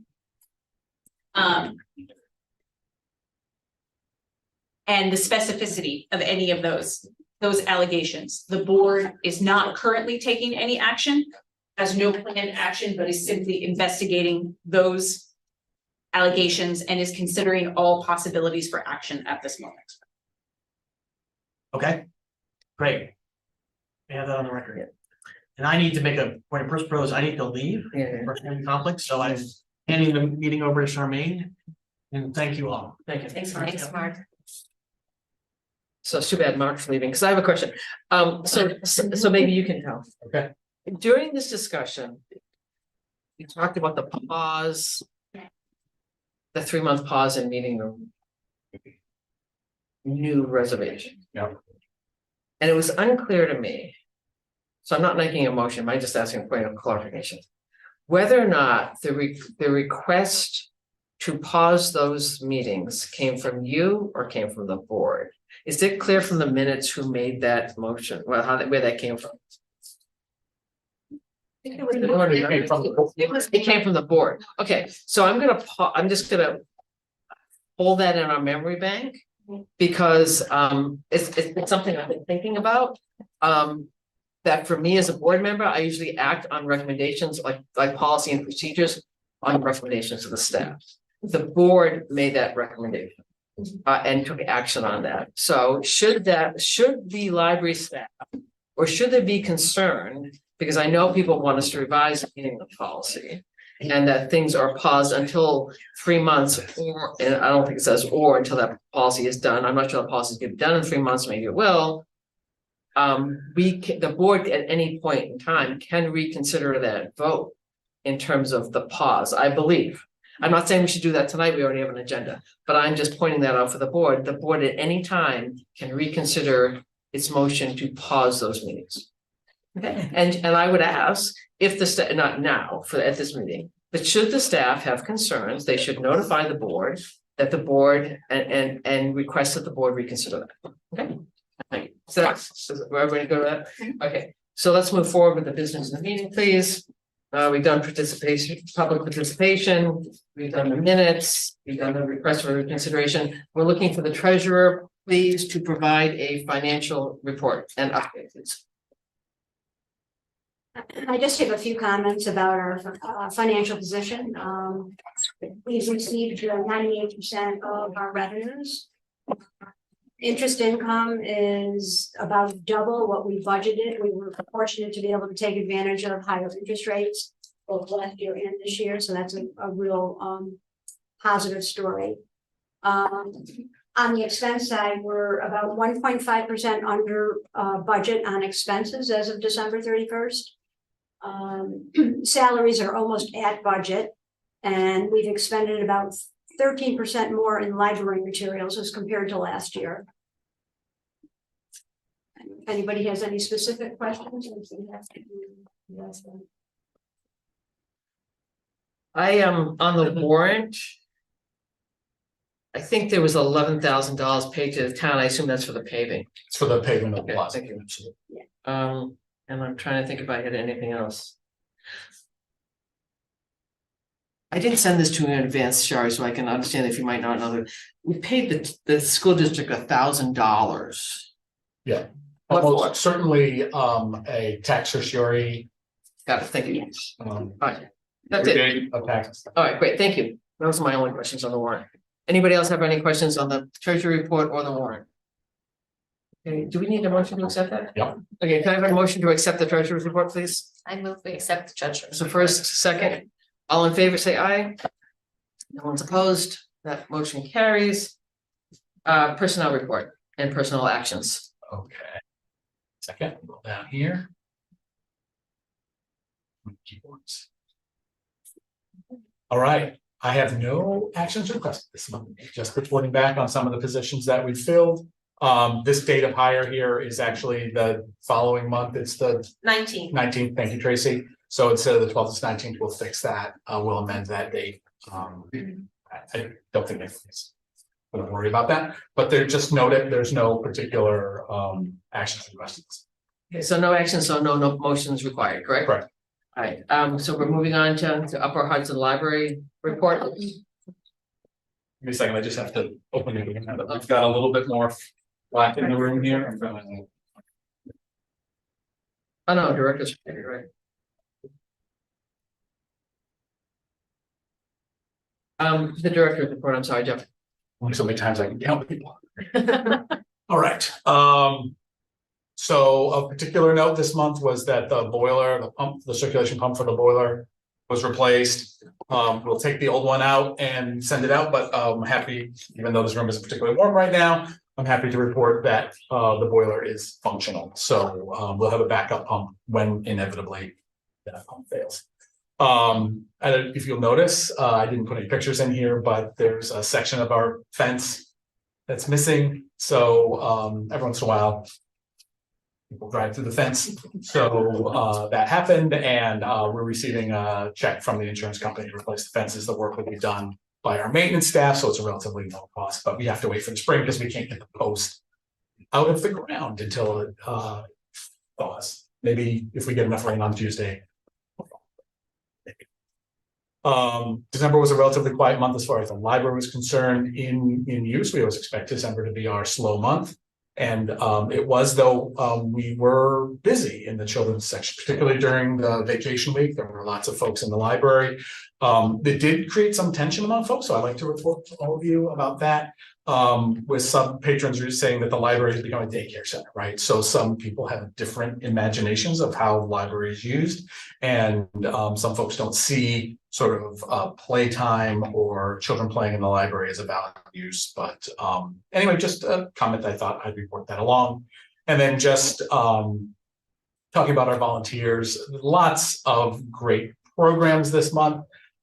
Just continue to be pleased as we move back into sort of pre-pandemic numbers as far as attendance at story times. Lots of exciting programs at the library, construction, box construction during break week. And then we continue our astronomy program series leading up to the almost total solar eclipse that we'll have here in our area. Coming in the spring next year. So it's the best part of the meeting. Okay, so lots of bubbles, kids and bubbles, everybody likes that. This was New Year's at noon. And I'm pleased to report that Pause to Read has been restarted again with some different parameters around how Pause to Read will work, with some restrictions on the number of dogs in the library. So that's been up and running. I want to talk about particularly important. We're going to have Diane Goodman come and do a virtual talk called "Can We Talk?" Having construction conversations about challenging issues. So that will be a sign up on February 6th at 7 p.m. It'll be a virtual program, so we're excited to be able to bring her in. And the board directed us, the library, to have a program addressing the issue, and this is our first foray into that, into what we expect to be a program series. So, well, I was just going to ask. Great to see that. Yeah. And just the person giving the talk, is she someone who's done? I'm just curious. Well, so she's actually spoken to us about a lot of DEI things here in the library. So she's spoken to the board before. We've had a great deal of comments. I noted that library patrons had to sign up. Does that mean that you have to sign up beforehand to it? Yep. And I understand that is to keep the room within fire code. It's a virtual program, but it is limited. Right now it's limited to 30, but we can expand that if we have to, if we get enough pull on it, we can sign up for the calendar. I know Diane, we do the same work. Before the number is expanding, I think. Yeah. My sense is the nature of the activity. We do the exact same work. We went to the same graduate program, so I know her training. And she does speak at the national level. She has published on these topics. So I think the limit is just because of the nature of the program. It would advance notice, or you could consider doing more than one. And if it's popular, obviously we'll do lots. So not something we can record and viewable. I don't think she's interested in that, but I'll check on that for you. Yeah. My sense is not a talk. It's more, my sense is it's a series of activities. Well, it's the parameters, and then you engage. And because you have participants engaging, you don't want to take people Record them. because of confidentiality. In addition, the past month, lots and lots of outreach. We did, we had about 475 people total at our two tables at Bethlehem First Night. We were at the Lights in the Park sponsored by the police. We saw, about 2,200 people there. I was pleased that we didn't run out of our giveaways, unlike lots of other groups. And then Chris was able to decorate the library van and participate in the holiday parade. Just briefly to talk to you here, it was like a graph in here where we talk about the number of active patrons. And again, you've heard me talking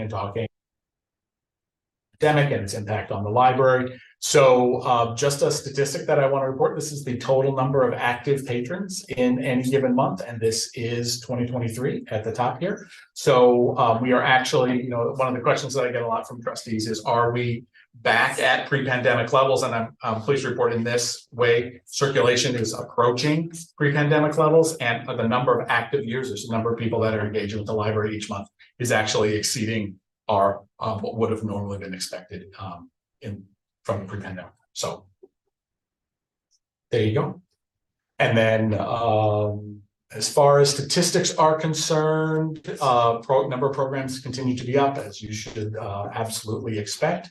As we return, we had one of our busiest door count Decembers in recent history. So we're back up. That was up over 12% over December of last year, which is not, again, December not being one of our big statistical months.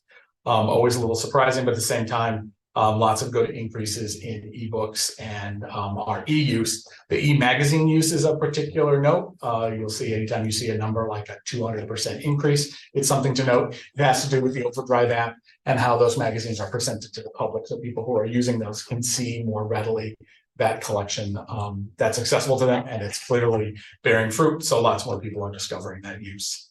And that's that. That's what I have. Any questions, comments? I have one. Okay. That thing about the childcare center. Yeah. Comment. Is it your sense, or that with the proposed renovations, some of that might be mitigated, since the children's section, there'll be some space, literally a hallway between the main library. Not that children won't be in the main library, but the children's section is. Right, so my sense of the comment was actually that it was more about in the children's space itself, not just in the whole library. Okay.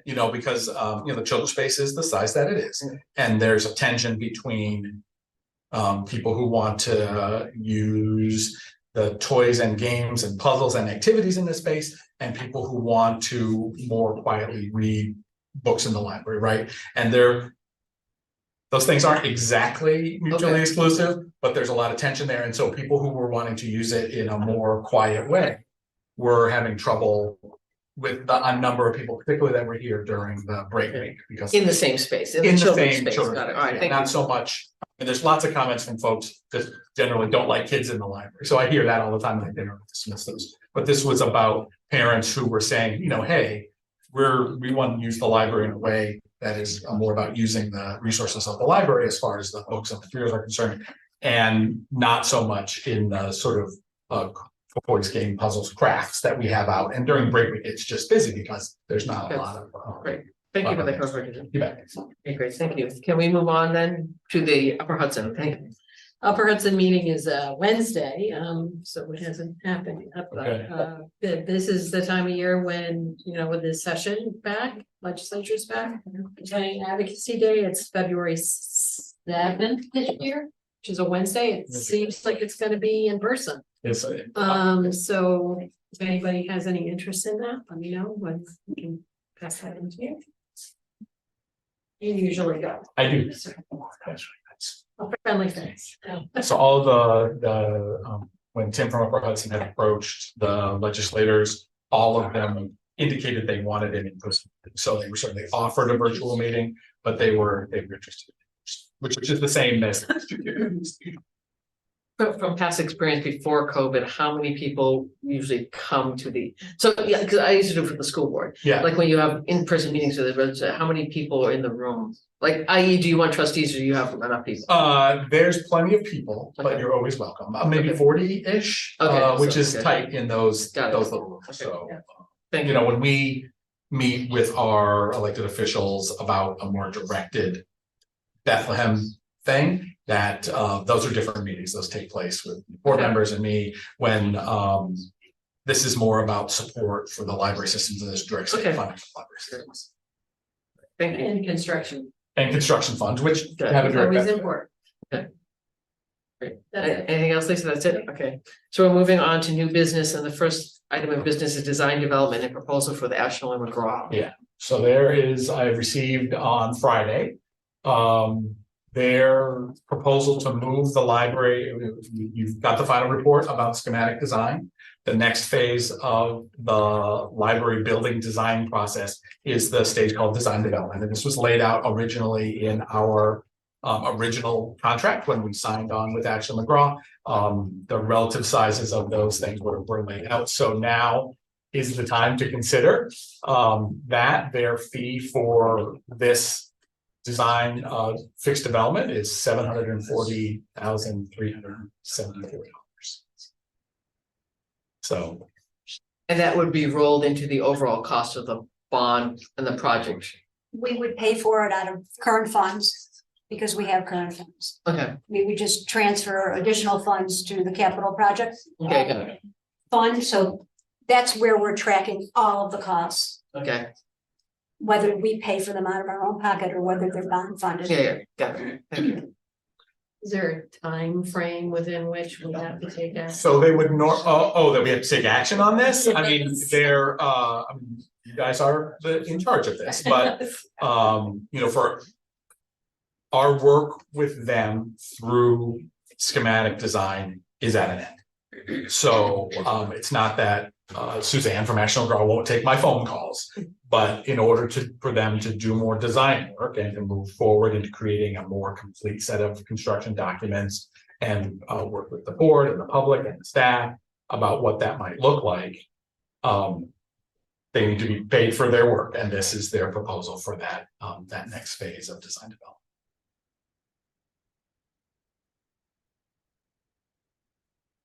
So it's not that you go ahead. Do we need an update on? Like, you know, would that help us to decide if we have more time or not to, you know what I'm saying? Like, is there new information as part of old business that might help us to know how? Whether we should push this to the next meeting? Say more about that, whether we should proceed with it. Just. You mean with There's an this? update on the consolidation and all this. The consolidation. I'm just wondering if that's information that would be helpful. Right, I think having taken the having essentially accepted that given the state environmental quality review process and the time lengths that are involved in that a May 2024 vote is not going to occur. And I think my guidance to you would be that that's almost a certainty not to happen. Given that, I don't believe that the property consolidation will be a negative factor in the timing. Once that occurs with the school district and the town, then the secret process can start. And once that's completed, these two things kind of head off in these two different directions. The design development phase of the project would then end up with within striking distance of construction documents. When that's completed and we engage for actual 90% construction documents, that's what goes off to state education department for their review. So these things are about to separate. They've been kind of tied, or rather the property consolidation has stalled the process enough where the window for the May is no longer realistically feasible. But that doesn't mean necessarily that you want to stop the development of design and some of the important questions that the board members are having about what that project. Correct me if I'm wrong, because I've been on some of the discussions with Ashland McGraw and bonded with the district. Don't need the construction documents to go out for the bond. No, absolutely, we do not need those, Right. and we're, you know, if we were a typical school district. They would, right now, have enough information as far as they were concerned to go to bond. Given the property consolidation, again, which I mean, we'll just talk about in a few minutes, given the property consolidation and the seeker process. They were not in a position to be ready to do that, but we already have more information than most school districts would have to go out seeking a bond from the public. So I don't know if that's helpful. So it's not contingent on this. Generally speaking, when you go out for the bond and you decide how much you're gonna chip in and how much you're gonna go to the voters for, then it's the architect's responsibility to design within that budget. And if there are problems, then you come back to the board and say, we need to take something out, or you need to, correct. I think that's how it works. Yeah. So, but so right now, what's before the board is whether or not you're gonna pay this, pay this bill. Well, and move forward with the design process. So, you know, some of the meetings that we would have scheduled with the architect are contingent upon this contract being signed and us still engaging with them as our architect. I thought we were still interested in having some conversations about potentially looking at cost factors in terms Yeah. of, and obviously if we don't think it's, we'll be doing that with them. Correct. So are you asking that it be tabled to the next? Well, I mean, we haven't had any additional conversations since the last time this came, so. Because those conversations would take place under the design development phase, not the schematic design phase. Okay. So. If I'm correct, what I'm hearing is that we can't really have any further conversations with Ashley McGraw until we agree to this. And that's why I said it's not that she's not gonna take my phone, but the sort of the engagement process with the staff, with the public, with the board. That's a service that they're providing to you, and they're happy to do that. This is the proposal for them to continue to perform that service. Then it seems like we should accept it. However, I will say if you're uncomfortable or other members are uncomfortable, we have a meeting in 2 weeks. Correct, we have another meeting. We can make, there's a building committee meeting, or we can have a. Now we're having another board meeting? Don't we have a meeting on the Yes. 20th? Yeah, because if. Right. Is that a committee meeting that we have on the 25th? It could be. Yeah. I was under the impression that Mark Wanted to be a real board meeting. Is a board Okay, meeting. so then, yeah, sure. It's an update, but I believe he was, because we were hoping to maybe do something. But their attendance at that meeting is gonna be contingent, like the work that they would do at that meeting with the board, we can have a meeting, and talk about the project. But I'm sorry, this is the most boring. So, the work that would be done by them at that meeting with you is part of this proposal for design development. And for the benefit of that meeting, be it a committee meeting or a full board meeting is for the exclusive purpose of discussing the design project. Correct. That said, I would not be surprised if other items get into the agenda. Particularly policies. It's my understanding that there is, as we discussed before, an urgency on some policies, and it would not. I have asked to clarify that. It would not be surprising me if there's some other agenda, so people should be mindful. But we would announce that out ahead. Huh? We would announce that out ahead. Yeah, of course. Okay, so back to the bill. But yeah, so the main purpose of that meeting though was to talk about the building project, and we can't really talk about that if we don't pay this. Right, we can talk about it, but there are proposals for what they, when they enter into what's called a value engineering process, right? Where they come back and say, here's how we might fit under what we imagine, a total construction cost might be, how they might get there. So. Do you feel any agita about expending those funds to this? No, I don't. As long as we feel comfortable that we want to move the project forward. I mean, you know, it's kind of a decision point, right? Are we really serious about this? I mean, we have been pretty serious, but now this is the next step. And are we ready to take the next step? That's really what it comes down to. Is it the intention of the board to go forward with the construction project and put a bond before the public? Is that the question?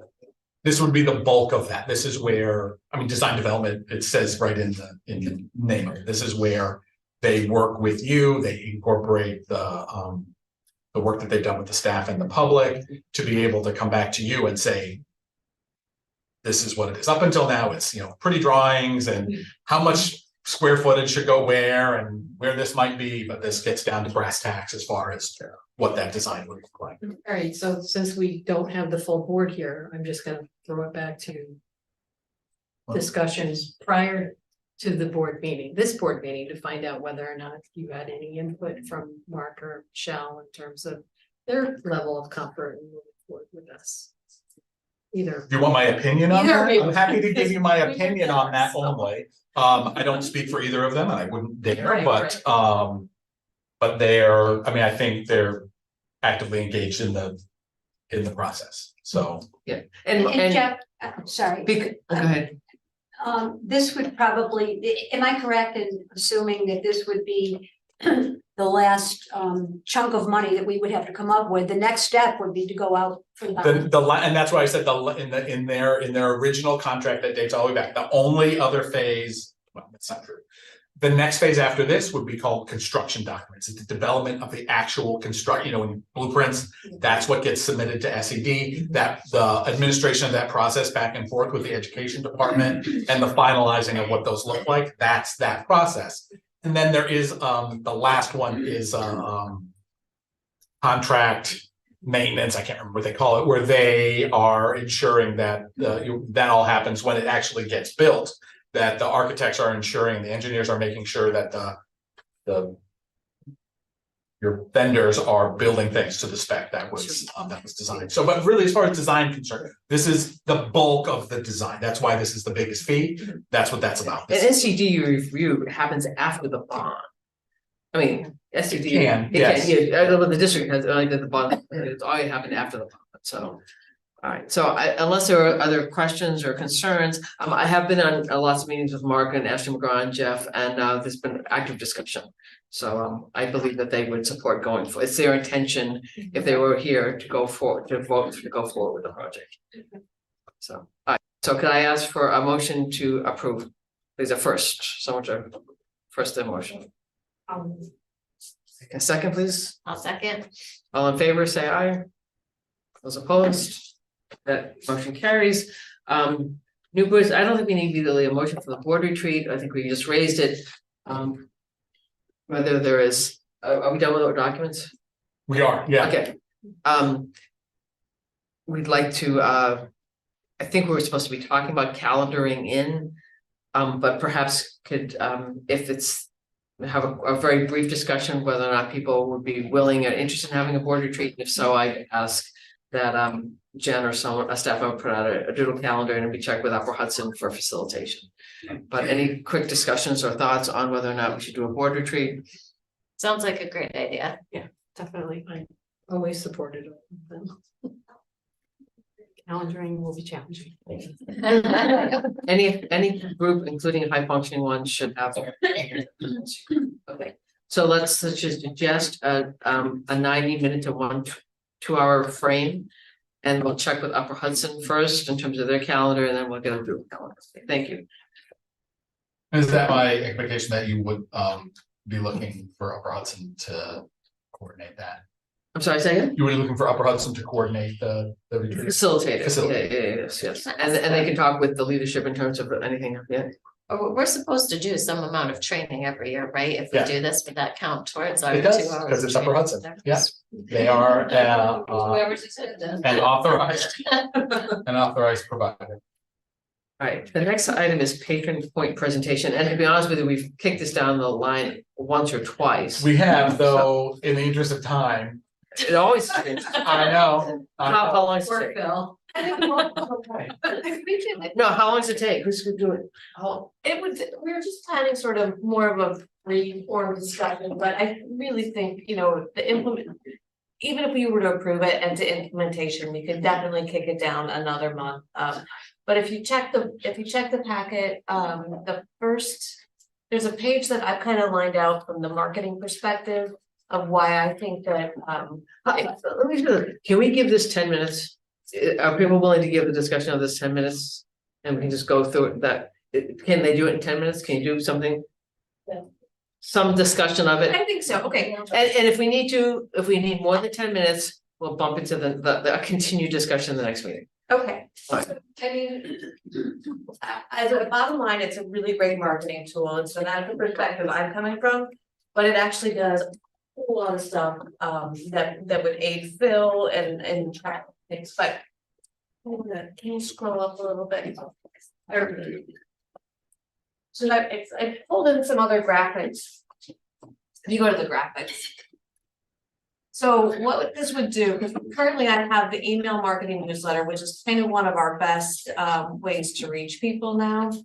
And it's through MailChimp, which is fine, but it doesn't integrate with anything else. So what this will do is pull in the circulation information so that when we get somebody signing up for a card, Phil doesn't have to give me an Excel spreadsheet for me to upload onto the second thing. It's all going to be integrated, and then we can do a series of onboarding emails so that we can kind of better target, like if somebody clicks a link in there and it's like, oh, they seem to like our technology stuff. This one remembers it, and then we can segment our audience. So it's way more powerful than what we can do now. From a marketing perspective, I really feel like it would almost be the equivalent of adding at least another part-timer with marketing as far as what we can do, just having to eliminate the steps between like getting the information and then getting the information to the people who want to see it. So that's my quick part on the marketing. So if you wanted to. Yes, it does a lot, right? And I think that is a little intimidating when you're looking at this, like, what does it actually do? So I just want to bring it back to like a very basic function that we do in the building. This is create library. We do that every day. You see the reports of active use and who's engaging with us. And so if you were a new patron in the community trying to register for an online library card, I actually wrote this out so I don't forget one of the steps I would take. You have to navigate to our website.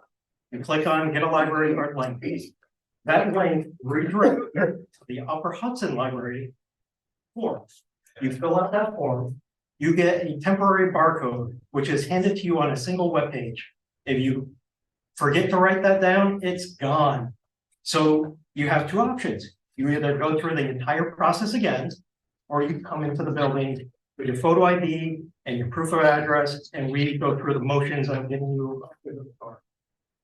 There's no welcome email. There's no congratulations. It's just, that's it. You either know what to do with this or you don't.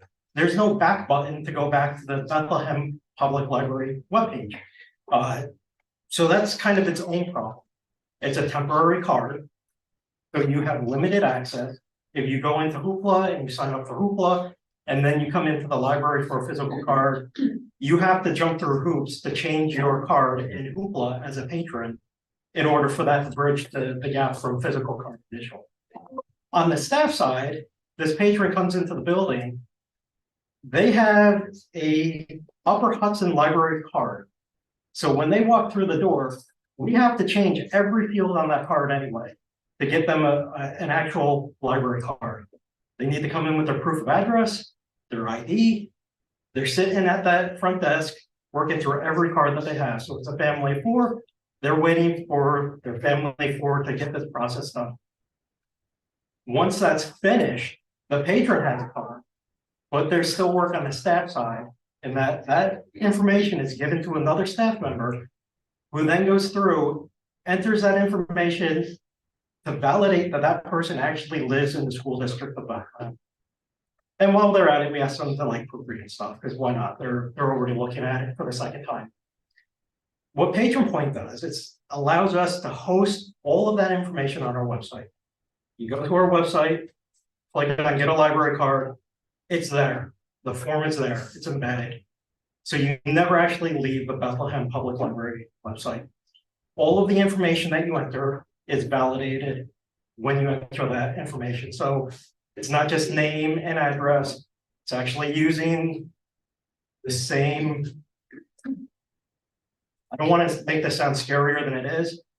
It's validating to the same level that MasterCard validates because it's using MasterCard as one of its support services to validate information. Right, so if you put in your name and your address and your telephone number, it can validate all of that information to say, yeah, you live in Bethlehem. That person can get a full Bethlehem Public Library card. No questions asked, right? Because now we know for sure they've been validated, they went through this vetting process. If they come into the library, we can give them a physical card at that point, but they don't have to. There's no expiration on this aside from standard 3 years. They don't have to worry about entering in their information in a database that they have to change later. On the staff side, we pull up Sierra and the information's already there. It's customized to Bethlehem. So we don't have to double check. We don't need to validate because we know it's gone through the validating process. It's done. The only thing that we need to decide is, do we mail that to that person? Or do we ask them to come in with their ID or, another validation, which may not be necessary. So that's how it crushes and condenses some of these actions. And it's not just creation of library cards, it's library card removal, it's how you handle holds, it's how we communicate with people when items are here. I think Kristen did a great job at pulling together some images of what we can send people on. You finish this? Welcome email. Hey, congratulations. Hi neighbor, this is who we are, this is what we offer. You have a hold. Instead of just being a little line of text saying, pick it up within 7 days or go away. Here's an image of what you asked for. This is where you can pick it up. Now you have read-alikes. If you like that, pick one of these. Links you right to the catalog. You can go in and place more requests. So it's a different way of approaching the same workflows, but it just crushes all of that together. I think that it just would increase engagement, and we already have a great percentage of saturation of library users in the community. So, while we want to grow that as well, I think this would get more engagement out of people that are already using the library. And then if you scroll to 42, this is what Bill was talking about. Is it now all of a sudden all of the communication that comes from the library, whether it's an email from me for marketing or a pickup reminder from circulation, it's gonna look the same. Like you're not gonna get some weird thing. It's all gonna look like it's from the library. And the read-alikes, which is what Bill has priced out the patron point thing. I mean, I can't imagine, like I would be clicking on those when I got my patron points. So Well, I guess for that piece, we have a little piece on active library users and who's active. We have 21,000 cards out there, 10,000 are active and 8,000 were used last year. It's probably a wrong way to phrase this, but we're not necessarily looking to cannibalize that base. It's just, how do you engage that base in a different way to get people who aren't using services but have an active card interested in using library services? Question, do other libraries in our area use this? East Greenbush is currently implementing it. They're the only ones as far as you know? Okay. So it expands kind of services to patrons, probably saves some time and effort staff. Correct. Well, there's been, I mean, we've had the reason I brought this up, and I brought it up December, November, I can't remember when I brought it forward. It was because there was a focus and a lot of questions from the board about marketing, which is particular concern about how do we market the library, how do we market the services of the library. And I always am aware of the staff costs. And so when we look for fixed costs or smaller recurring costs that can take the place of adding personnel, this was one of the services that we looked at that could do that. And is there an invoice attached to this, or do you have a? Yeah, What's that cost? it should be, yeah, so this is their big long invoice. It is 16 the first or something. Yeah.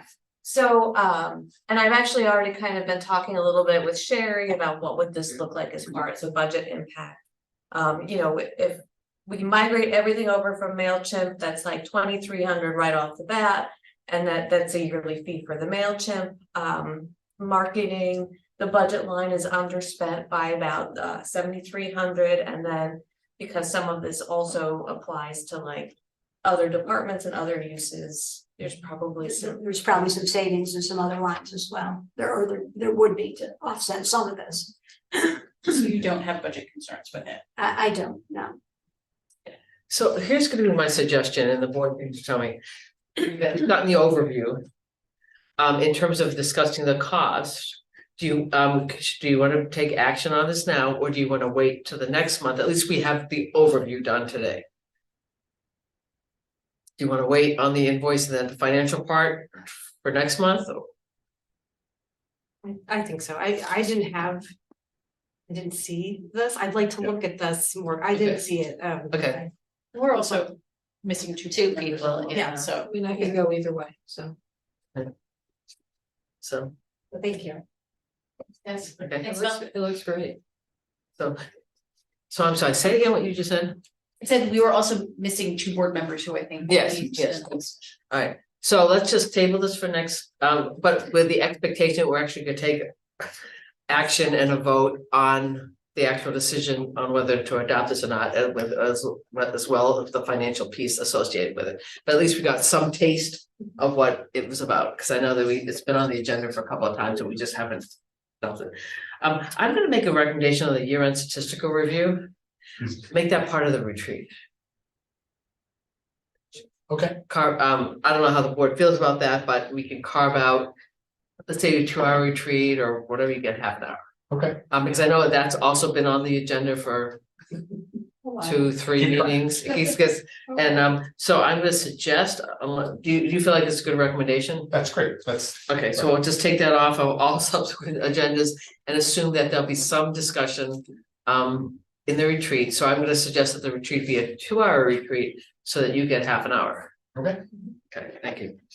Is there any other new business? I think we have one item, just sort of addressing conflict of interest. Do you want my laptop? Sure, I'll take it. Okay, so I'm just gonna read the statement. The library board, having received a comment that a particular trustee had a conflict of interest regarding the use of a meeting room by Bethlehem Neighbors for Peace. And the library, having considered this concern, it's actually a resolution, I think. Be it resolved that the board adopts the following position. The library board is aware that some community members are concerned that a library trustee was a member of the group whose event was the focus of the board December 4th special meeting. The special meeting, I know, I stumbled for a moment. First, it is important to clarify that no trustee was a member of that group. But more importantly, the board wants to emphasize that the board's conflict of interest policy governs any situation where the board is exercising their discretion, and the December 4th meeting was conducted in a manner consistent with that policy. Whereas the board is aware of individual complaints of harassment. Oh, is that? Oh, that's a separate, Sorry. that's a separate motion. I'll stop. So again, this is just to clarify that we were operating in a manner consistent with the conflict of interest policy. So you're making a motion. That we adopt this. I believe it's called a resolution, or is that what it's a resolution? All right, so we have someone, since you read it, you can either, someone, our first, make a motion for this? I make a motion to adopt the resolution that the board's conflict of interest policy was not implicated in anything related to the December meeting. Can I have a second, please? I'll second. Okay, all those in favor say aye. No one's here for opposed, okay, it's such that motion carries. Any other new business? Okay, old business, update on the library properties consolidation, which we started the discussion, but. We did, I'll just bring it up to date. So we're, as you are all aware, but I'll just explain, that there are 4 pieces of property that comprise the library, the current library property, one original largest piece, and then 3 other pieces that were purchased by the library as a separate entity. So in order to move forward and in order to have potentially a building cross that barrier, they need to be consolidated into one piece of property. And so there's been a discussion between the school district's attorney and the library's attorney in order to have those 3 pieces of property that were purchased by the library would be given to the Bethlehem Central School District. And then once they were all under the same ownership, the town of Bethlehem would subdivide them, but unsubdivided. They basically combine all 4 of those pieces of property into one piece of property that would be where title would be held by the Bethlehem Central School District, as it is currently with the main piece of the property that the library sits on right now. So the library building and most of the property, but not all of the property, is currently owned by the Bethlehem Central School District in a totally normal way that school district libraries have a relationship with the school districts that they're related to. So that process is moving forward. There's a lot of agreement. There's going to be memo of understanding and long-term lease for the library that just clarifies for everybody, including future boards of the school district and of the library, what exactly the relationship is between the school district and the library, and then would allow that that to move forward. And of course, it does, as it is property that's owned by the Bethlehem School District, would obligate the library to have any project reviewed by the state education department. So the other way, having the school district give the library the main piece of the library was a little bit more fraught, and there wasn't necessarily agreement on a couple of important legal aspects. So because we were not in conflict in the other direction, everybody agrees it's a very well understood relationship. That is the recommendation. There's no action for you to take tonight, but that's the recommendation, the direction, and it is the direction that the 2 attorneys are working forward right now. And I would hope to have resolutions both for the Bethlehem School District and the library board to consider at next month's board. Will we have an MOU to consider as well? That's all has to be part and parcel. Yeah. So I mean, it's relatively simple. It seems complicated. It's actually relatively simple. And Mark and I had discussed that at the school board meeting where they are considering and discussing and perhaps taking a vote on that, I know I'm going to be present, and if any trustee wants to be present, and then we will have to take our own action at some point. Any other questions? My sense is every month you're going to give us an update on that. Absolutely. Okay. And up until I'm ready to put something in front of you for you to consider and vote on. All right, the next one is the building project update. Right, so again, we've had much of that discussion as part of the the design development proposal. So basically that's right where we are. We met with Charmaine, and Mark and I met with representative from Ashley McGraw, and we expressed the board's desire for them to get a more detailed breakout of things that could be removed from the project that might substantially decrease the overall cost of the project, just to give the board options and just to kind of explain where we are. So out of that meeting came the desire for Ashley McGraw to meet with the board and have some of those harder conversations about what might be entailed to bring that overall cost down. I think if there's, well, I don't want to go too far in saying this, but I think if there's a desire on the board to have a project scope that would result in a bond referendum that was significantly lower by $5 or $10 million than what we're currently considering, that's going to involve a major redesign, because we're getting to the point where there's a lot of things that can be pulled out. You can pull out, you can go from automatic separators in the room to a manual room. I think there's already a pretty good will of not having seating, sort of a stadium style seating that can be pulled out from the wall. Those are significant expenses and they can be pulled out, but they're expenses that are in the hundreds of thousands of dollars and not in the millions of dollars. Now, if you do enough hundreds of thousands of dollars kind of project, you can get to millions, but we're talking $1, $2, $3, $4 million. If you wanted to significantly reduce the cost of the overall project, you're going to be talking about a major revamp of scope where significant portions of the library remain as they are today. And it doesn't mean that there's not space in there for additions. It's not, there might be space in there for renovations, new children's room, all of those sorts of things. But it's more for those of you who were here under our previous long-range plan and the schematic-ish design that came out of that. It would be more like a project of that scope, rather than one of a scope that takes a 50-year-old building and moves it forward into, Well into the 21st future. century.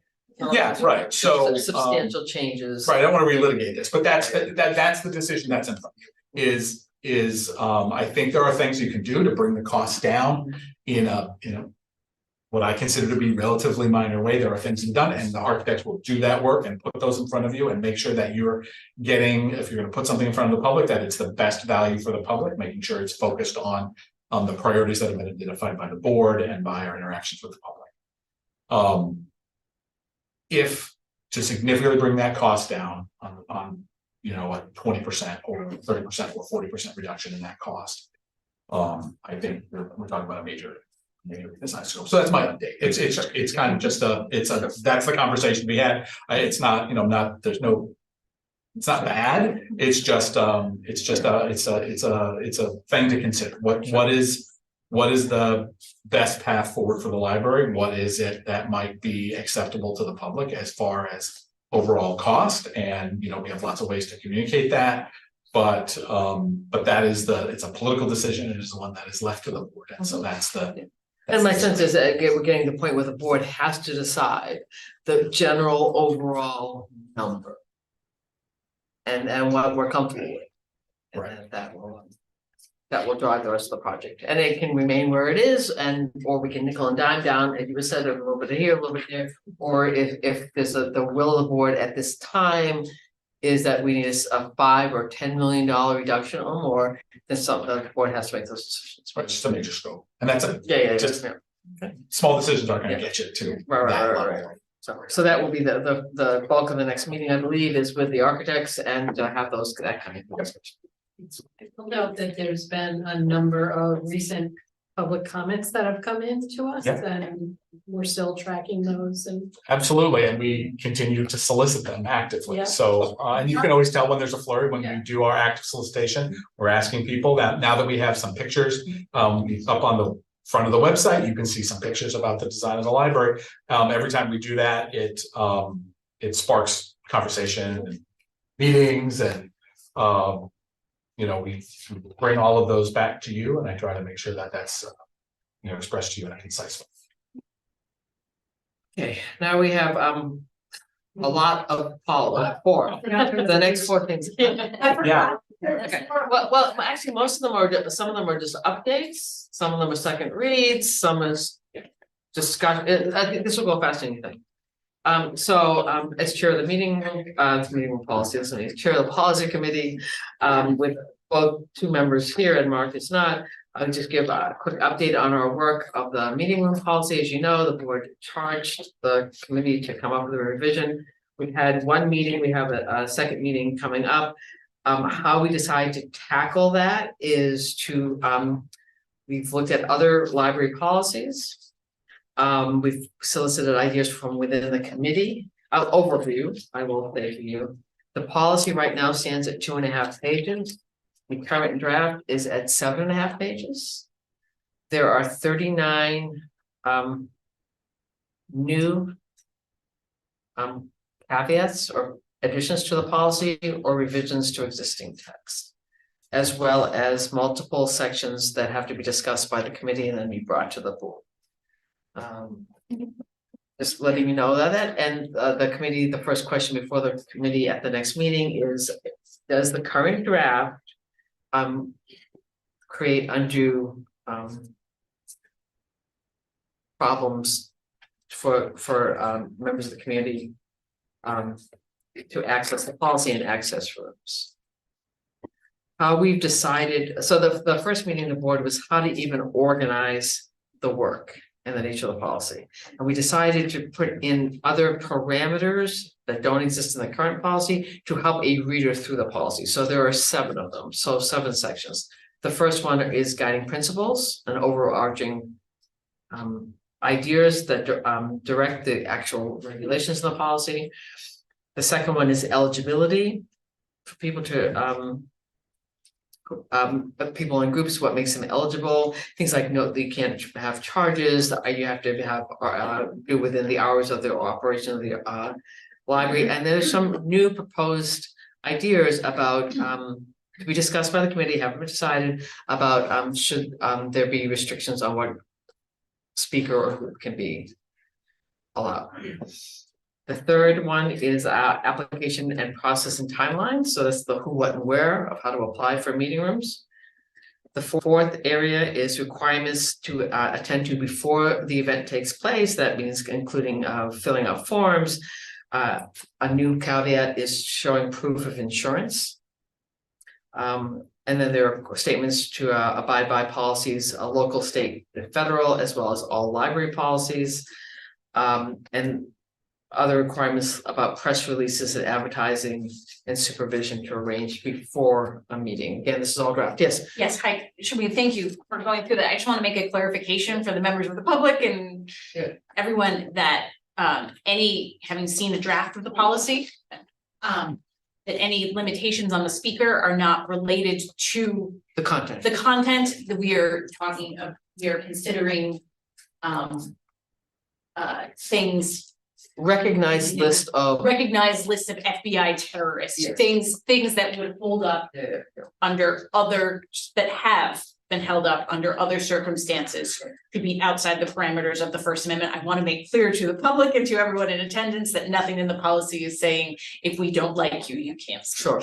And in fact, that is one of the areas that is flagged for just discussion. It's not even, and so even that is not, to your point, it's not final. It's not final, right? So what we have done is, as of today, the draft has been created. The committee is going to meet about it, discuss the basic 39 things that are in there. Have we missed anything? Should all 39 things stay in? And then things that are items that are flagged, just whether they're in or out, is should this concept be even included in the policy? The fifth area is requirements that take place during the event in terms of responding to us reading certain statements, how to show up, how to maintain order, how to just address disruptions, and things that are very concrete, like no alcohol and no candles and things. Okay, that's the fifth area of the 7. The 6th is requirements after the events about cleanups and repair and replacement of equipment. And then 7 is special circumstances regarding music events and film. Yes. I also want clarification for all those in attendance that nothing in the revised policy could or would be enforced. I just want to make sure that I'm correct in saying this retroactively. This would be an official amendment or official revision of the policy that would be, once the board agrees on it and reviews it, would be enacted on a certain date. It would not be a backward looking policy. So this would be new parameters that are not applicable to any. And it's undergoing the standard review and revision process for every policy, goes before the policy committee. The committee discusses, drafts, however many times it takes to capture the will of the committee, and then it goes before the board for general discussion, and then continues to be discussed by the board until the board determines that it goes up for what's called first read, which is when it is reviewed for overall content and any discrepancies, and it goes up for a second read and approved. So it's following a standard process that has been in place, I think, since I've been the chair for like a year and a half, first and second reads, and the board will continue to discuss it until it's up to that point. Yes, and as is sometimes the case with our policies, we will ask counsel to weigh in on the legality of any provisions we have done. We will do that on this, we will likely do that on this policy, but that is certainly not the only policy that we have done that on. We just asked for legal advice regarding, I believe, purchasing. Lots of policies. Yep. Actually, like yes, everything, like a lot. So that's the meeting room policy update. The study room policy is one of those ones that is up for a second read. So it has been reviewed by the board for discussion once at least. It has been reviewed for first read, and now if it's past a second read, it becomes policy of the board. Okay. I think the major changes are highlighted in yellow. Basically, preference for library card holders. We changed with the words patrons, it means it's just the word was changed. And must abide by the guidelines in this policy. We should amend that. Now I see it, study room must abide by the guidelines in this policy, the library's patron conduct policies, and all other policies of the library. Should be out of that. Okay, was an amendment? I think we should have done that. I see a few other nits in there, just in terms of capitalization and such that. I'm sorry, say again? I see a few other nits in there in Okay. terms of capitalization and such before we officially adopt it. Okay. So should this go back or should it? Should be put up for second read next with the grammatical corrections and that amendment? Yeah. Okay. Okay. All right, so it gets bumped. It's a read for grammar and consistency, and then the addition of patron conduct policy and all policies of the library, comma, and all instructions from library staff, and then we just have to check all the grammar. Where's Jen? Yep. Thank you. Jen works a lot with us on these policies. So it's that's gonna be bumped to next month for second read and approval. All right, so the naming opportunities policy. So this has been separated from the other policy that's already been approved by the board for donations and contributions to the library. We could table this because it's not gone up for. It's just a discussion. It's discussion. But what I am gonna, let's table it for next month, but what I want to push the board to do, so we've received feedback. So there's the wording of the policy is pretty much in place. Okay, but if you scroll down, this is what's getting more feedback from board members and a member of the community. It's not necessarily a formal part of the policy. So technically speaking, if this is going to hold up the reading and approval of the policy, we can continue to work on this, we call price point graph, separate of the policy. But let's, I do think for the sake of time, we just bump this to the next. Okay, with the understanding that the board, quick litmus test, how does the board feel about going forward with putting the policy, the wording of the policy up for a first read? Next month. The comment that I had from a member of the public was that the about the process, just a member of the public would want to see a process if name designation were going to be taken away. They would like to know sort of what that might look like. And then the other part was under the price points, just to say, just a reminder to the board to try to keep some of those accessible for, I don't know how we want to say it, just people of more average means. So I'm gonna, let's put this back up for discussion then, not for reading next month, and with particular attention for the area of discretion. Is it too broad for any should reasons be indicated, and then we'll continue to discuss the price points group. All right, language displays and exhibits. So this is a relatively recently readopted policy back in October, on discussion that we were having with staff, one of the most common questions we were getting was, again, as I said, what's one of those common things that I have to do is have conversations with artists about not having prices attached to their items and under the solicitation distribution policy. So, there's lots of galleries in the world, and artists are confused that they're in the library. It's a different kind of a space than if it's a regular regular private gallery where sales might well be actively encouraged, but it's just not what we do here in the library. So when this went to the policy committee, we were asking more about clarification of what might the process be for people to indicate whether something's on sale or not, and how they might direct them. And just sort of in our reading, in the policy committee's reading, Charmaine, correct me if I'm wrong, and looking at solicitation and distribution policy, it's just to make it clear that prices may not be included, just sort of affirmatively say, rather than sort of leave it under a different policy, because in accordance with that policy, that price lists or other means of solicitation are prohibited. Doesn't mean, in fact, artists are required to put up their contact information when they post artwork.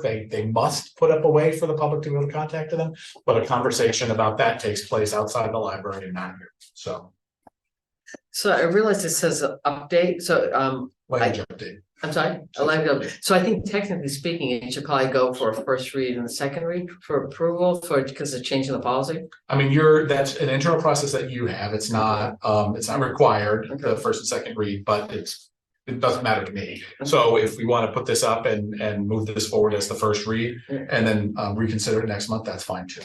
Well, I want to say it's a process the board has been following. Correct. So I don't want to say it's like Charmaine's thing. I mean, I introduced it as sure, but it's technically a change in the policy. It is a minor change. So we can either amend the agenda to say that this is a first read of this policy. But I just want to make a clarification. And then have some discussion on it. This is not a change in practice. This is probably a change in explicitness in the. Correct. In the policy. Yeah. Clarification. And it's a clarification because the question comes up so often. This is where that question comes up. It's added language to the policy, which then changes the policy, technically speaking. So previously they had to go to like a separate policy to see this piece. of Correct, and information then there was put it- an action of the board eons ago that was talked about the bulletin board. And the bulletin board should be a place where the process could happen. This is explicitly saying that, and while that has happened in practice, this is not. It's not an allowable use under the solicitation discount policy. This is extending something that was already in the solicitation policy and explicitly stating. Clarifying that. Exhibits policy. Yeah. You can say something, Laura? It's like a cross-reference, right? I mean, it's not Yes. like a change in policy. We're just making sure all the policies are kind of talking to. Right, it's clarifying this policy, but technically speaking, it's a sentence added to this policy. Yeah. Okay, so we can. Well, let me, Take a so, look. well, I'm gonna suggest we amend the agenda, can we amend it You and can. say that this is the first read of this policy? Right, Yes. right. All right, so the first read, huh? Need to vote on that. Do we really vote on first reads? We just kind of acknowledge it. No, just a vote on the amendment. Oh, sorry, yes, can I have a vote to amend the agenda? That's the first, yes. Motion, second. Okay, all in favor? Yes. All right, so this is technically the first read of this policy. It'll go up for second read / approval next month formally. Okay, thank you. Bearing with that. That's it for policies. Just a quick update on the director evaluation. So I wrote something and with feedback from everyone, and I sent it out to the personnel committee for their feedback. They're gonna get back to me by Friday with any comments. Once I make those changes, I'll send it out to everyone. You guys give me your changes. Then once I have a final document, I'll send it back out to everybody to ensure that I wrote what we talked about. And then we will present it to Jeff at the next meeting. Thank you. Not the next meeting, the February meeting. And that's usually presented and discussed in executive session, also just a back and forth thing. Thank you. Thank you for that very quick update. Any other old business? Okay, future business?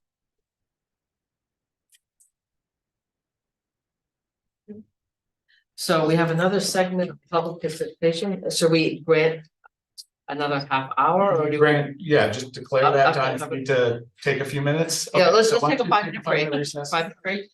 Just to be clear, the same rules apply, 3 minutes. Well, you can decide that right now, but I was gonna have Kristen ask. Sure, well, let's do a 5-minute break and then we'll be back and clarify. Okay. 21 seconds. You want me to explain? Yeah. We don't know what it wants.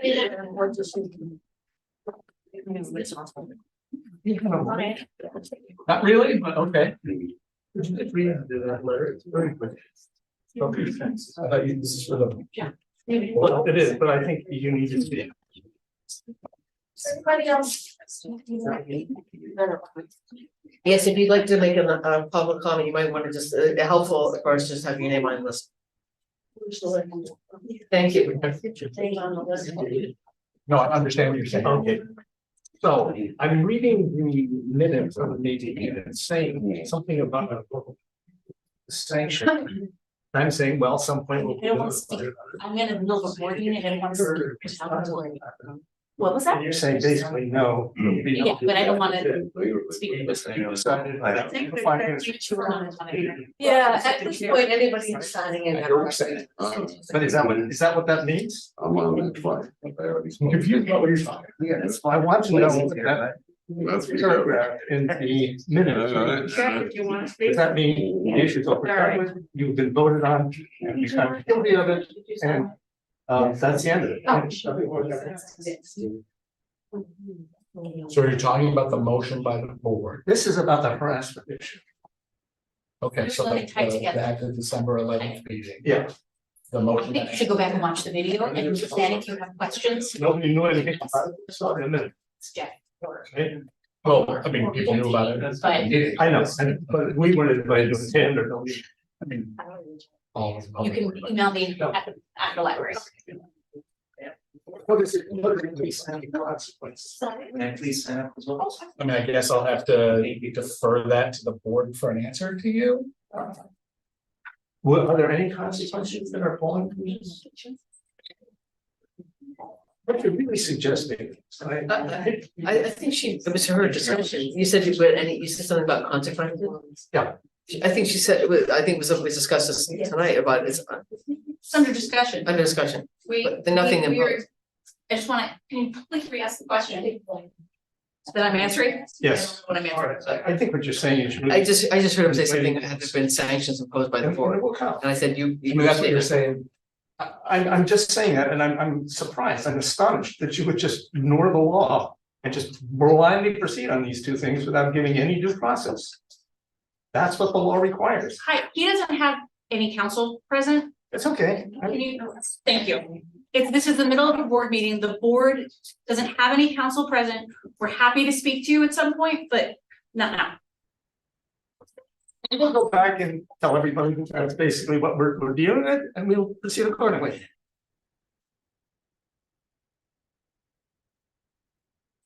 We'll get that tonight. No. All right, we'll reconvene in 1 minute. Did people sign up for public participation? Anybody else who didn't see me wanna talk? We got 1 more minute. How many people do you have signed up? I have 6. Okay, so I would. Well, let's just wait for starting. I assume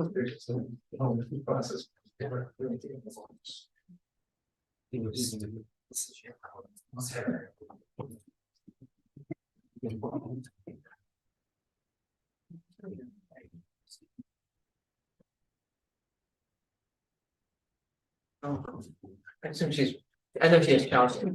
You've got yeah, you've got a form, so. Okay, all right, so we're gonna reconvene after the break, and we're gonna give up to half an hour for public participation.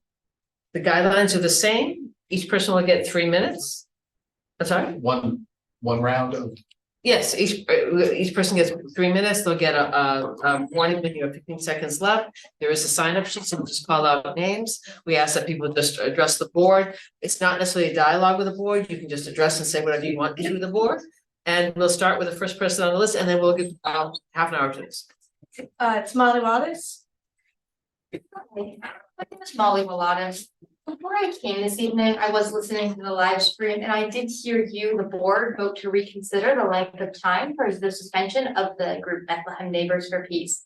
I attended the Miko Pellet event and was asked to leave. For weeks afterwards, I avoided the public library, which is a space that's necessary. I depend on it as a student. The reason the local Jewish community is not at this meeting tonight is because a decision was made. And we expected that this decision would stay in place. I heard somebody raise the issue of precedent at tonight's meeting. I think it's a terrible precedent to make a deliberate decision and then allow a few people to show up at a meeting and sway you to change that decision. This is truly upsetting. Thank you. I'd like to just end on a more positive note by actually thanking the library board for the upcoming educational series. I think that's gonna be what we need as a community. Thank you. Robert McDonald? Thank you. So the reason I came tonight, and I sent a message to Jeff and to all the board members concerning the library design. It was presented on the website, and I thought I'd take the opportunity to make some comments on it. And I just want, and subsequent to that, I was given a nice form, like, it has a meeting that helps me to better understand, and also corrected some of my misapprehensions about the orientation of the whole situation. So I did send my comments to you, and I assume you have them. And just 2 points that I wanted to make. One is that I think it would help as the design is being presented to the public to give a little more detail. And I realize this is not final at this point. There's still much more to come. But it would help to have a little bit more detail showing impact. Excuse me, if you could have private conversations, could you have? Sorry. Thank you, I'm sorry. Yeah, just some more details showing details of the impact of the proposed design on different aspects of the library. So for instance, I was unclear how the main library was affected, adult book collection and so forth. Was the space shrinking? Was it expanding? I just really wasn't clear on it. I like what you're doing with the community room. I like what you're doing with the children's library. The one area I still have some hesitation about does concern the mezzanine. Jeff did take me on a tour, and I do see the problem that exists. It's a sea of structural poles that really cannot be removed. And I have seen somewhere in the project design that there was a proposal calling for the demolition of the mezzanine. I hope that does not happen, just because I think space is valuable. At the worst case, you may not see any use for the mezzanine right now, but at least leave it in place and hope for some future use for it. But even better than that, I wish that the plans could incorporate some use for that mezzanine space. In particular, I look at the proposed design, which showed two staff areas, one kind of underneath the children's and teens library. It would be really interesting if you'd be able to eliminate that space by continuing to make use of the mezzanine level, perhaps some rehabbing of that, putting up some panels and so forth. If that is possible, then I understand completely. It may not be, and I may be misperceiving the whole situation. It would open up additional space in the main library that I think would be very valuable. Okay, it could allow for even expansion of the children's library, moving an aspect of the teen library down into that space, and making further additional use of that space rather than staff space, making it for other purposes. Thank you. Leslie Hudson. Yes, I'd like to clear up some things, some clarifications here. Jeff, you mentioned that you had sent out an email prior reminding us of the policies of the library. I am the person who reserves the room 99% of the time. I never got an email from you. I also did not get the email that you said you sent to me notifying me of the sanctions on Monday. I did not know about the sanctions until Thursday, and I came in and we talked for 45 minutes. You do remember that, right? Absolutely. Okay. So on the night of the 4th, I was harassed and intimidated by several people who were very angry about our right to continue to have this meeting on the 5th with Nico Pellet. On the night of the 5th, we endured constant harassment and intimidation from people who did not want us to continue this performance or perform. And Trudy and I decided not to come and inform anybody on the board or Jeff, nor did we go to the police. What we wanted to do was allow Nico the time to use his time to speak. He deserved that. He has a right to speak at this library. And in terms of intimidation, at the last library meeting, I was intimidated twice right in front of your eyes by two women who were trying to tell me I couldn't use my camera and where I had to stand. None of you said one word, not one of you. And these people were not adhering to your behavior policies, your patron policies. You are ignoring anything that anybody else does or says except for us. We did nothing except have a speaker. In terms of the sale of books, I'm going to go back to 2019. There was a policy change. Jeff informed me that a decade ago there was a policy change. We've been reserving that room since 2003. We had been selling books. Nobody ever said anything to us until 2019, at which point we stopped. For 5 years, there's been no infraction. We had no intention of selling books. On the night of the 5th, somebody put those books on the table. We did not. We were not selling books. We did not sell books out in the parking lot at all. We didn't sell one damn book. Not one. You need to understand that. Your charges are false. And I even asked Jeff personally, do you think we would have risked our ability to use this library by breaking a policy of selling books? And he said, no, you wouldn't. 15 seconds. I am disgusted and appalled because I had a man that night try to break into the community room. I was standing in the door trying to control 100 people out in the hall. And a man came up to me and he started pushing me and shoving me. I don't care. I'm sorry, you need to hear this. He tried to push me out of his way. I'm sorry to interrupt me. I believe the question I asked before was somewhat answered by the subsequent meeting. But I would think that a distinction can be drawn between commercial use of the library and an author who is invited to speak, being able to sell his or her books at the event. The reason we have public libraries is so the public, the reading public, isn't limited to commercial bookstores. And by denying the writing public, the author, you are limiting that author to commercial bookstores. The library can do a public good by excluding books from the commercial use policy when the meeting room policy is reviewed. And I'll close with that. Thank you. Judy Clay. Okay, I got two things.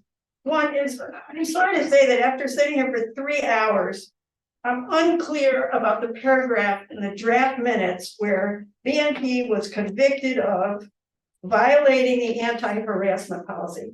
Now, that might not seem like a big thing to you, but it was on the front page of the Spotlight. And this is our public image that you're dealing with here. So have we been convicted? And if so, why haven't we received anything in writing? And what do you plan to do to us? What's the punishment? That's my first question. My second statement is, since I ran out of time before, due to the verbal attacks of 12/11 on BNP, where we were called anti-Semitic, promoters of hate speech, et cetera, I would just like to make a statement. All Israelis and all Palestinians deserve freedom from violence. They all deserve mobility, safety, and sovereignty. And if you want to know what Bethlehem Neighbors stands for, we stand against racism, against anti-Semitism, and against Islamophobia. We join the global movement in calling for a permanent ceasefire now. And if you can't handle that, you shouldn't be in a library. Because that's what we do here. We talk. Ted Gladys. Thank you very much. I recognize the gravity of the issues with which you've been wrestling, perhaps issues that you didn't necessarily sign up for. And I'm very grateful that we have this forum and that you've taken such a thoughtful approach to this very vexing problem. I did attend the meeting, the public forum, to discuss Mr. Pello's upcoming talk, and I was very concerned. It induced a lot of pain in my community, and as a Jewish person, it was very difficult for us. It was really very challenging for us, and we felt frankly threatened. And we didn't hear that notion that we reject anti-Semitism, that we're on equal footing here, and that was very concerning to us. But regardless of that issue, the fact remains that you took a very thoughtful approach to this ban. You looked at the data, you concluded that this was an attempt to sell some books. It violated your policy. You set an appropriate tone, you set an appropriate precedent, and I recommend that you stand by. Again, I'd like to thank you for the thoughtful approach that you've chosen. I recognize that this is not what we all hope for from our library, and I encourage you to continue to seek out peace and perhaps to continue with this ban. Thank you.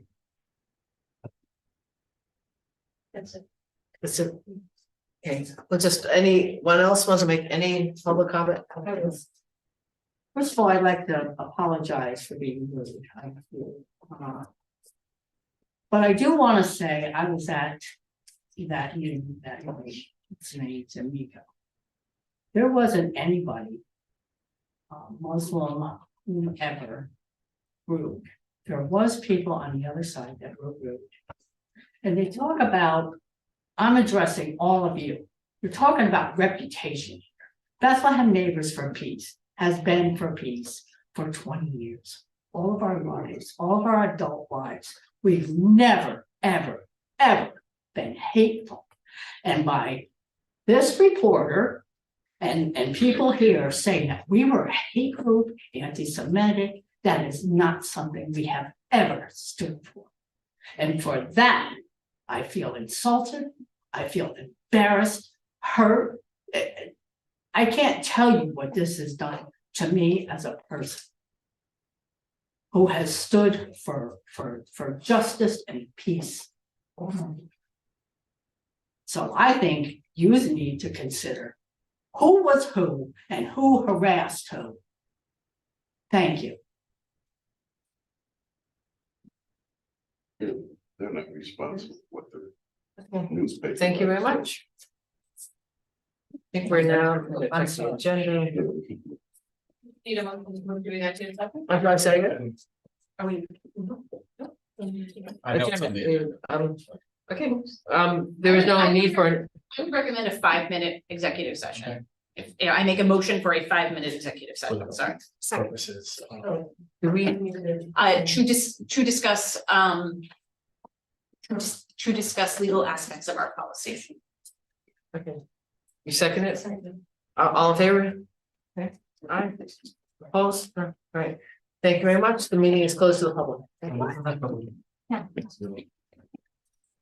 Tell you the policy.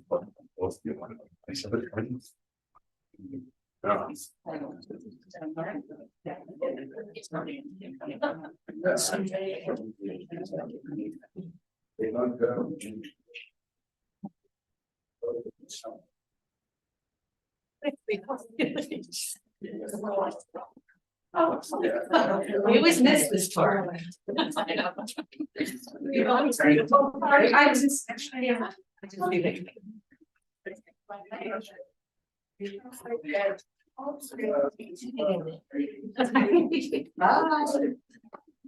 Okay, let's see if we can commit to 10 minutes. That's not a motion we take to go into executive session. It's Well, I not. was gonna say, I wasn't. Are we good here? Huh? What